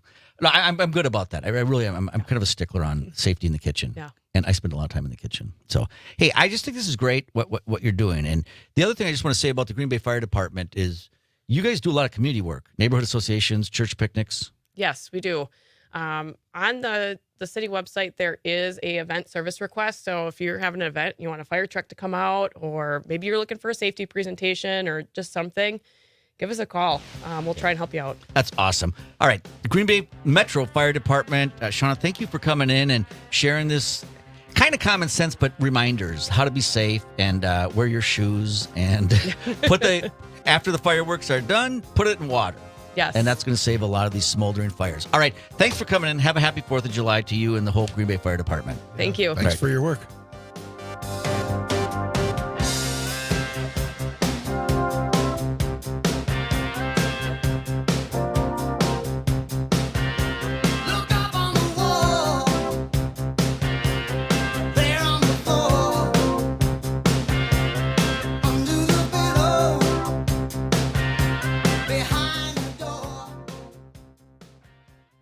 Talk of Green Bay, WGBW, home for Nightlight with Pete Schwaba. Local radio for you and your community. It's Civic Media's mission with stations across Wisconsin. Find your favorites at civicmedia.us. Civic Media News. I'm Terry Bell. Here's what Wisconsin needs to know. Many school districts across Wisconsin can expect more money from the state next year. 57% of districts will get increased aid, but 30% will get less. The Milwaukee School District is getting an $81 million cut. It's mostly because of past overpayments while the district failed to properly report financial data to the state. People who buy electric bicycles in Minnesota are getting rebates from the state. Lena Reynolds is with the Environmental Law and Policy Center. She says e-bikes are a good alternative to gas-powered vehicles for short trips around town. In places that have done e-bike rebate programs like this before, I know Denver, their average participant replaced 22 miles of car trips a week. So that's a lot of gas that they're not burning. The rebates are meant to make e-bikes more affordable for more people. I'm Terry Bell, Civic Media News. Now here's what you need to know closer to home. For WGBW News, I'm Lisa Hale. Northeast Wisconsin is mourning the 6 people who died in a house fire in Necedah this weekend. Steve Whitty, former pastor of Beautiful Savior Lutheran Church in Green Bay, his daughters Lydia Whitty and Cherise Keel, and granddaughter Stella Keel, Lena, and Mercy Henslin were all killed in the blaze. 2 of the children killed were daughters of Carl and Hannah Henslin, members of St. Mark Ministries in De Pere. The church posted on their Facebook page that the Henslins and their extended family were in Necedah celebrating the life of Joel Henslin, who passed away in November. As 4th of July celebrations approach, Ready Wisconsin urges everyone to prioritize safety and responsibility. 2023 saw 126 emergency room visits in Wisconsin for fireworks-related injuries. Ready Wisconsin recommends the best way to enjoy the holiday is to watch community fireworks shows run by professionals. And that's what you need to know. I'm Lisa Hale, WGBW News. On your entertainment beat, I'm Pete Schwaba. As predicted, Inside Out 2 became the fastest animated film ever to reach $1 billion in global sales. The film is a hit with parents and kids alike. It's been number 1 at the box office for 3 weeks in a row. If it keeps up this pace, it will pass The Incredibles 2 as the highest-grossing animated film ever. Inside Out 2 is the 11th animated film to cross the $1 billion mark. 8 of them have been from Disney Pixar. Cha-ching. Michael J. Fox continues to be an inspiration despite dealing with Parkinson's disease. The former Family Ties and Back to the Future star joined Coldplay to jam on stage at the Glastonbury Festival. If that weren't cool enough, Coldplay frontman Chris Martin introduced Fox as the guy who punched Biff in Back to the Future was one of his inspirations in becoming a musician. Michael J. Fox has been battling Parkinson's disease since his diagnosis in 1991. For more showbiz fun, tune into Nightlight with me, Pete Schwaba, weeknights from 7 to 9 p.m. on the Civic Media Radio Network. Your news, conversations, and a whole lot of fun. It's all on your local Civic Media radio station or the Civic Media app. Rain and scattered thunderstorms likely today and tonight, and there could be some heavy rain with a ½ inch to an inch of rain possible by the time it all winds down late tonight. Today, cloudy, breezy, 73, rain likely. Tonight, thunderstorm, 66. Tomorrow, sunny and warmer with a high near 85. I'm meteorologist Sean Cable. Currently, it is 60. Life hack number 7. Get an iPhone 12 on Straight Talk. Life hack. Here's how it works. You walk into Walmart, go to the electronics section, ask for iPhone 12 with 5G and a dual camera system, and select the new Silver Unlimited plan. They'll smile because it's a good plan. You get real unlimited data all for just $20 a month for the whole first year. Get it at Walmart or StraightTalk.com. Straight Talk. Less dollars, more sense. Taxes and fees apply. Requires activation of iPhone 12 and a new Silver Unlimited plan or higher end auto pay enrollment. $25 a month service credit applied for up to 12 months if eligibility requirements are met. For network management practices, visit StraightTalk.com. This July 4th, 97.9 FM and 1590 AM, WGBW would like us all to reflect on the words of John Dickinson. Then join hand in hand, brave Americans all. By uniting we stand, by dividing we fall. This message is made possible by Renez Group, offering assisted living, memory care, rehabilitation, and skilled nursing services. If you have a loved one in need, call 715-582-2200 for Renez Group in Peshtigo. On the next Nightlight, I welcome radio legend and civic media personality Earl Ingram from The Earl Ingram Show and comedian Joby Sad to talk about his show in Green Bay. Nightlight with Pete Schwaba. Can't get enough of Maino and the Mayor? You can watch the show live right now on Facebook. Search for Maino and the Mayor or WGBW or Oshkosh Air Support and see the entire show unfold right before your eyes. Now, back to Maino and the Mayor, John Maino and Jim Schmidt. All right, welcome back, everybody. Kevin, we're on our last half hour. Can you believe it, Jim? I never thought it'd come. No, I'm almost just kidding. time for a hot dog. Yeah, that's right. It's been fun working with you. Kevin Van Ness, Talk of the Town, Green Bay Packer Band, teacher at Washington for 40-some years, best musician in the state of Wisconsin by far. And I'm glad you're here. Hey, just a reminder, are these the updated weather? 61, 61, 60?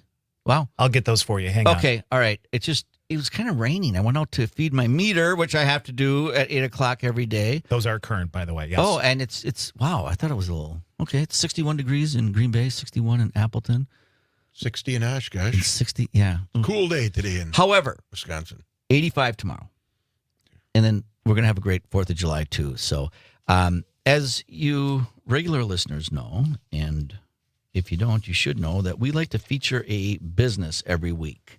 A small business spotlight for a couple reasons. One is small business is the backbone of this country. I mean, everybody talks about Apple, and look, we need the Exxon. Those are big businesses, but you need the small entrepreneur to get with the local community, to get with the local flavor, to get the local employees on board. And we got a guy here that is interesting. Can't say as I'm a regular, but I want to talk to you about your business. This is Robert Cadmus? Correct. All right. Robert Cadmus, and he has Elf's Gifts, not to be confused with Elf on the Shelf. Correct. Much cooler. Much cooler. I want to talk about your product offering, and then I want to get into the whole business, how you started this, and your pretty 3 branches now. But what kind of products do you have at Elf's Gifts? I don't know all I can say here, but basically it's a head shop. Okay. That is what's on your website, too. I was reading about you yesterday. So a head shop for maybe, like my mom listens to this show. She'll know what it is. No. I'm thinking she probably won't. Just knowing I'm his mom. thinking, yes. Yeah, I don't know what that would be. We can't talk about the glass products, but we can talk about CBD and THC and stuff like Well, that. excellent. I sell a lot of THCA and glass products and papers and all the stuff you need with it, lighters. And in a sense, correct. You have I saw that. You have a rack. Yeah, like 80 different scents of incense. I don't know. And maybe not that many. Whole bunch. And people, would they use this to like meditation, relax? Is that fair? Yes. Yes. It's a nice way to phrase it. Come on, you got to help me out with this interview. You did a little bit Toys of that for hippies. back in school. Toys right? for hippies. Yes. What? You did a little bit of meditation and stuff back in school. I did. As I reminded you, I just said my mother's listening, so we will move on. All right.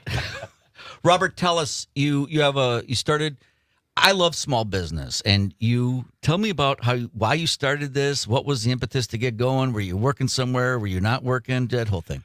I was bartending and waitering. Last place was at Applebee's. Oh, yeah. And no, it's not nice. Okay. And I hated a job, so I needed a job, and I was saving up money to buy a new car. And my friend said, "Hey, why don't we open a store?"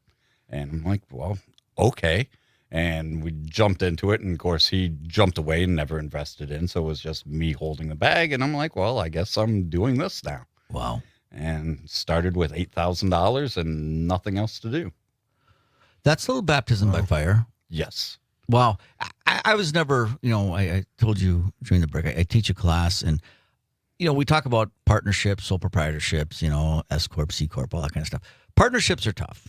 Yes. They just are. They never work out. Well, or rarely. Rarely do they work out. And that's statistically, that's true as well. And a partnership, marriage is a partnership, but it's not 50-50, at least not in my house. I mean, I'm lucky if I can scrape together 25% of the decision. How about you, Kevin? No, but you're going to get me in trouble. But no, this 50-50, it's tough. I was in a partnership, and it came down to the color of the logo. It's like, don't we have to make money? It has to be 51-49 at least. Someone has to have the final trump card to say, no, we're going to do this instead. It's equal either way. We're doing this. Right. And it should always be the same person who has the final say. Right. So you started $8,000 with what'd you call it, Toys for Hippies? Yes. Okay, I like that name. Do you sell shirts too, like the one you're wearing? Yes. Okay. That's tie-dye T-shirts. Yeah. Our logo on it. Yeah. Are you going to try and patent the name Toys for Hippies now, Jim? What do you think, Kevin? That could go, Jim. I know. I like that. Put a little music It's got a little ring to it. It does.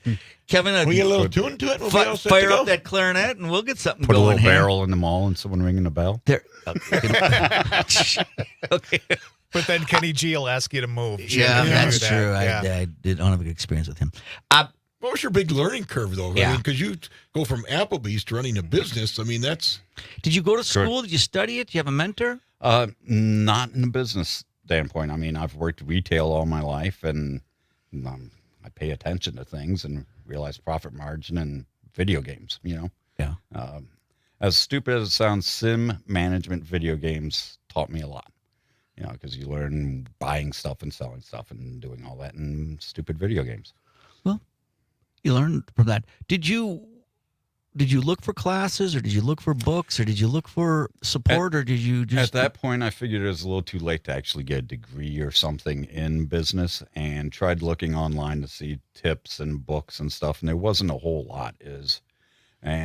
What I did find was one book. The guy goes, if there was a way to make profitable businesses, someone wouldn't be writing books about it. They'd be doing it. Right. And I'm like, oh, snap. Okay. So you just do it. It is tough, though. I mean, people look at businesses, and some people, sales or profits. It's like, man, I wish. It is tough, but you've been successful. You got 3 branches. I mean, you got to be doing something right. So tell me about the first one, some of the, like Kevin said, just some of the learning what's your curve. best advice for someone trying to get in, regardless of what you're selling? What is your advice for running a business like that from...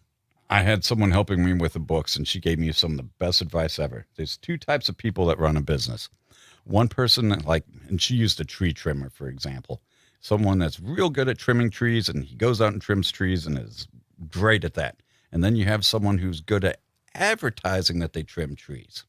And the trick is to know which you're good at and do that. And if you're not good at both, hire someone for the other half. And that's pretty much the thing. Know what you're not good at and hire someone for it. Really, you got to hire your weakness. Correct. You know, because it is, look, let's say you're the tree trimmer and you're good at the X's and O's, and to learn advertising and marketing that if you had a passion for it, you would have learned it. But the guy has a passion for tree trimming, so hire somebody who's got a passion for marketing. Correct. And I know absolutely nothing about bookkeeping and have no desire to ever learn bookkeeping. But that's why I got a wife. All right. So when did you decide to go to your second? How long were you in business with one retail store, right? Correct. About 2 years. That's good. That's good. And then realized that while it was profitable, it wasn't enough profitable to live on, and that more stores would give that ability to pay my rent. And so second store was born. And then? And then a third store.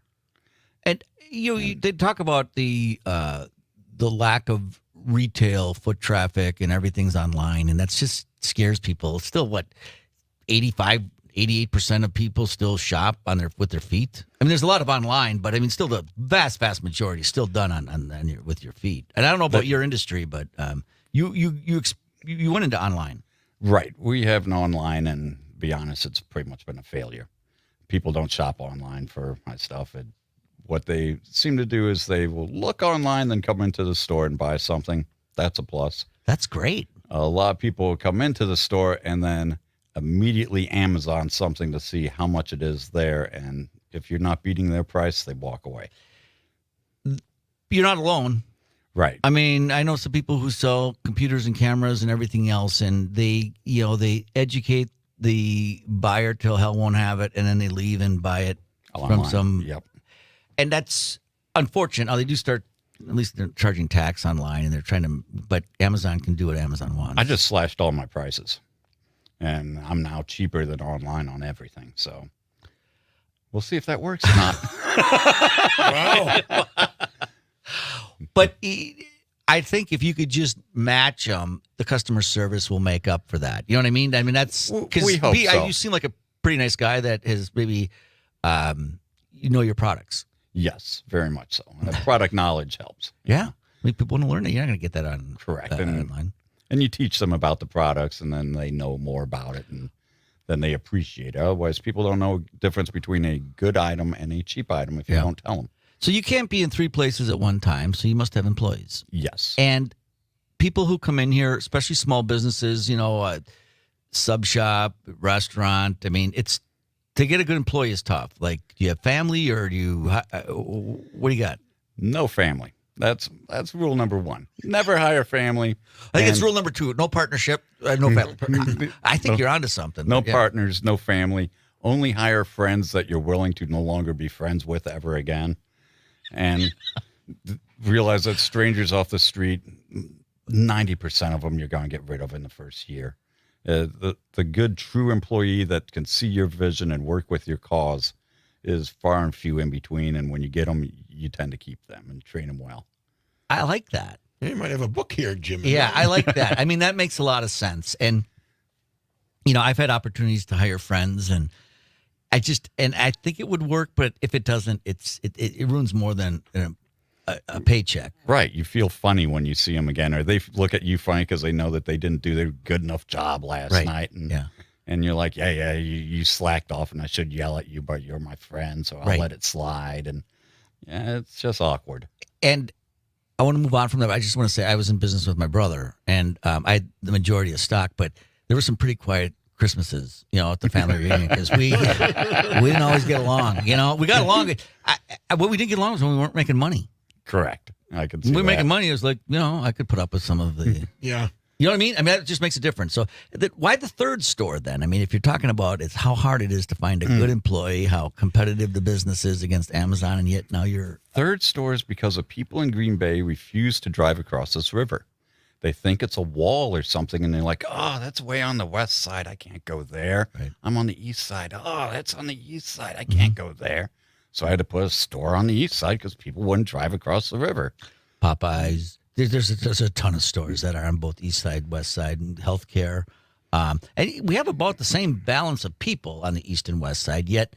It's just that philosophy. It is. It's, yeah. Although I will say, They won't cross the river.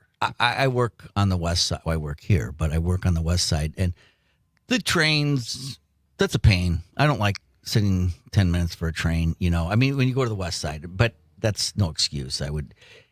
Anyway, so that's why you did it. It was more responding to the customer demand. Customer demand. Yeah.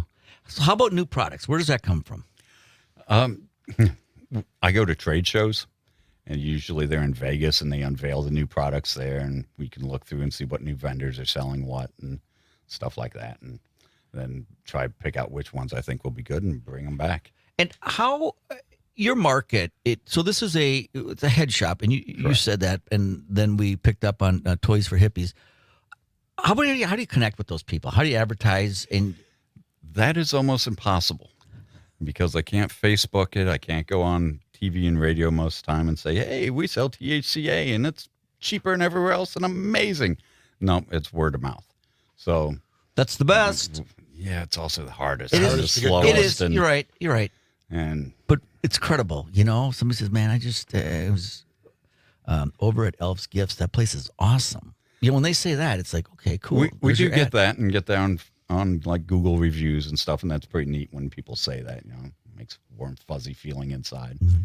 So you're committed to this business? Yes. It's paying the bills? Yes. You seem happy? Yes. And well, it's the happiest place on earth. Why could I not be? Oh, man. I should get out of here. All right. Well, so for the 4th of July, you're coming downtown. You're going to watch the fireworks from the bridge. Correct. That's where you like to hang out? Yes. All right. Because we have mushroom gummies now. So. Okay, I'm glad you're here. I think Maino would have done a better interview than I have, but I'm glad you're here, Robert. This is interesting, and we're happy for small businesses, and I wish you much success. And business is business, no matter the product line, and you've been successful. And I thanks for sharing that with us. What's the website? What's the website again? Yeah, elfsgifts.com. Easy, pretty easy. Elfsgifts.com. This is a great product line. Excellent. All right, happy 4th of July Thanks, to you. Robert. Bye.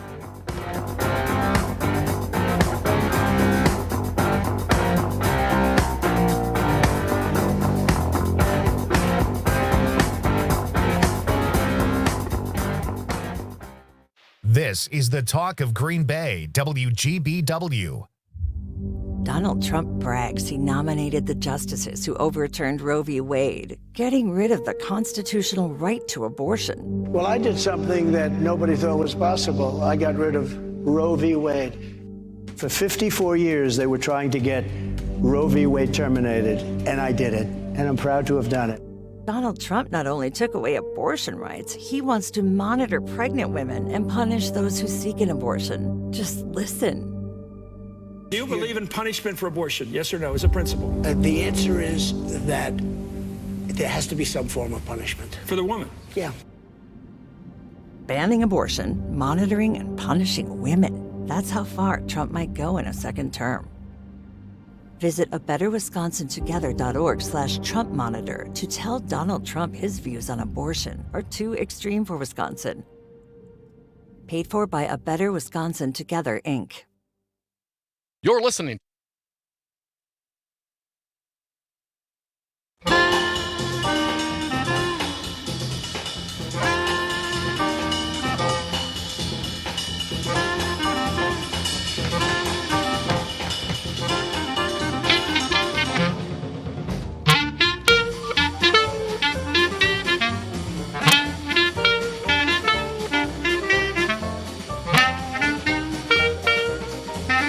The melodious tones of Kevin Van Ness.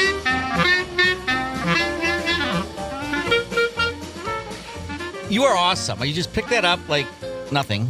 And of course, you've been playing it for 40 years. I guess what other instruments do you play?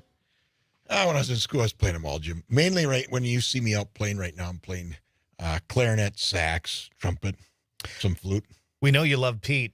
Some other artists, some other singers, songwriters, musicians that were important to you growing up. You know, Benny Goodman was a big one for Drive for Swing. You know, if you're doing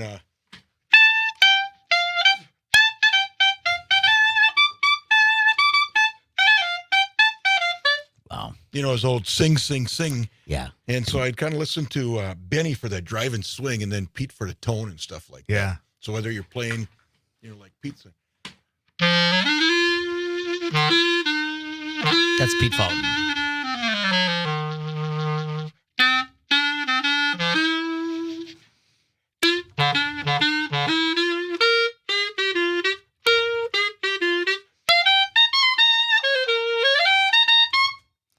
That's amazing. You get out of that.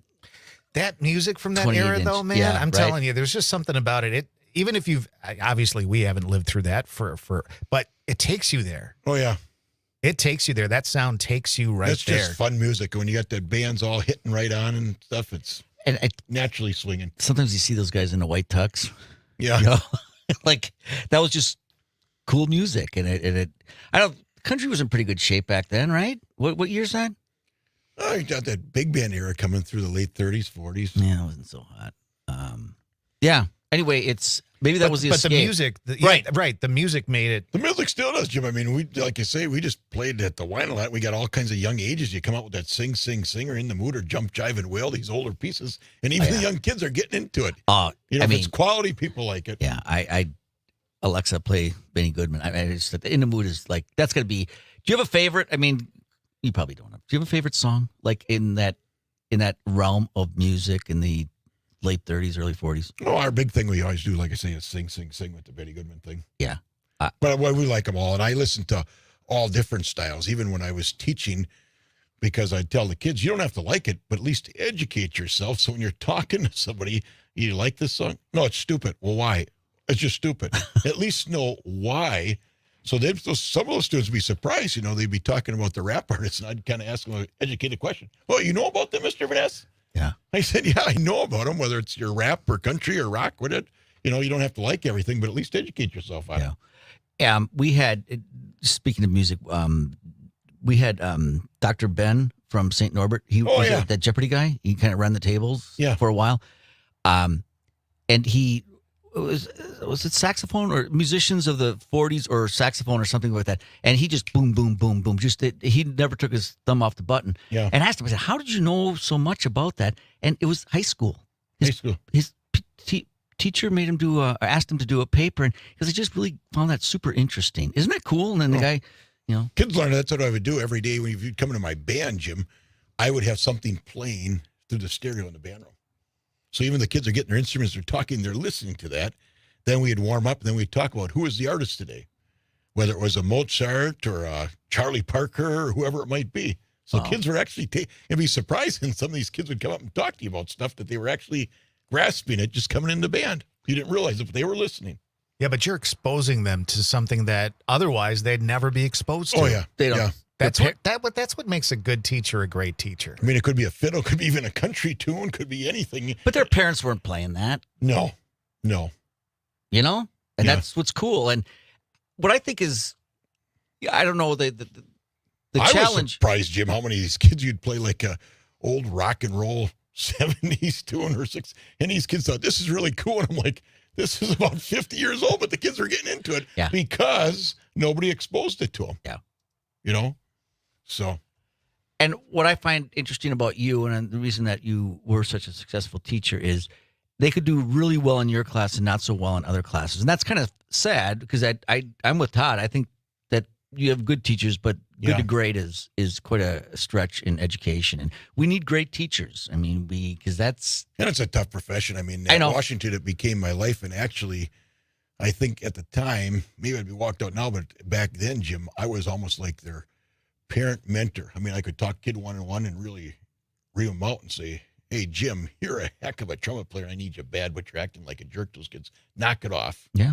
But then when you got to the door, hey, I still like you. We're still even. You still got your A.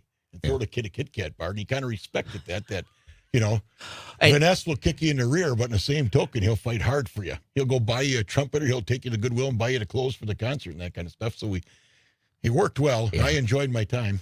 And you're a good dad, too. Your kids are Eagle Scouts. I've been to a couple of those. Ceremony we had? Yeah. Yeah, I got one Eagle Scout. And he's a CPA for Ernst & Young. And my other son is out. He married a Montana gal. It's a dentist, and they're both dentists out in Montana. Huh. For humans? No, I'm just kidding. There's a lot of, I think of Montana. I think of Buffalo. Well, that's cool. So life's been good to you, and I can't complain. My wife's a saint, Jim. I mean, anybody married to a musician has to be a certain or a politician, or an entrepreneur. Yeah, I know. That is true. I mean, we I don't know if we'd be dead or in jail, but we wouldn't be here. I'll tell you that. We wouldn't be here without our wives. Well, I just want to thank you, Kevin. Thanks for co-hosting today. I was excited to get you on here because I think you're a great guy. And I just want to thank you for what you've done for Green Bay. 40 years, I think you're one of those people that did a lot, and I don't know that you got the recognition you deserve, but you don't do it for recognition. Oh, no, I do it. Jim, right now, I just do it because if I'm around town where it's a grocery store or whatever, I'll have a student come up, hey, Mr. Vanessa. And I'm like, you're 40 years old. You don't have to call me Mr. Vanessa anymore. Yeah. But my wife said, what do you think about it? I said, when the students are coming back and recognizing you, Jim, you must have did something good. Because if a student didn't like the teacher, they would see you walk in. They would go the other way. Right. Well, that's great. And where are you playing again? You're playing Door County this weekend? Wednesday. We're at which is tomorrow, we're at the Alpine. Next Tuesday, we're in Washington Park in Manitowoc playing their concert in the park. Next Wednesday, we're in Clipstein Park.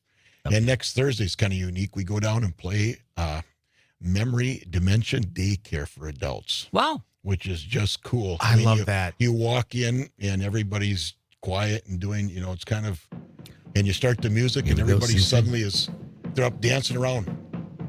Here's Jim's exercise music. It is, man. I love this song. Let's start doing some lunges, Jim. I'm not there yet. I want to follow. People want to follow you. What's the website for you or Facebook? Just Google Kevin Van Essen, the talk of the town. You go to our website to see wherever I'm performing. All right. End of the month of July, we'll be right by Jim's house playing for the city band. Yep, with the hot dog bar. With the hot dog bar. You're coming over after, too, man. I'm serious. You're coming over. I'm going to do that. All right. Thanks for joining us. We got Gizmos on tomorrow as our special guest. Thanks for listening today. This is Kevin Van Essen, the mayor. Enjoy your day. We'll all see everybody on the 4th. We'll be back. Green Bay, WGBW, home of Maino and the Mayor. Todd Albaugh. Join us next time.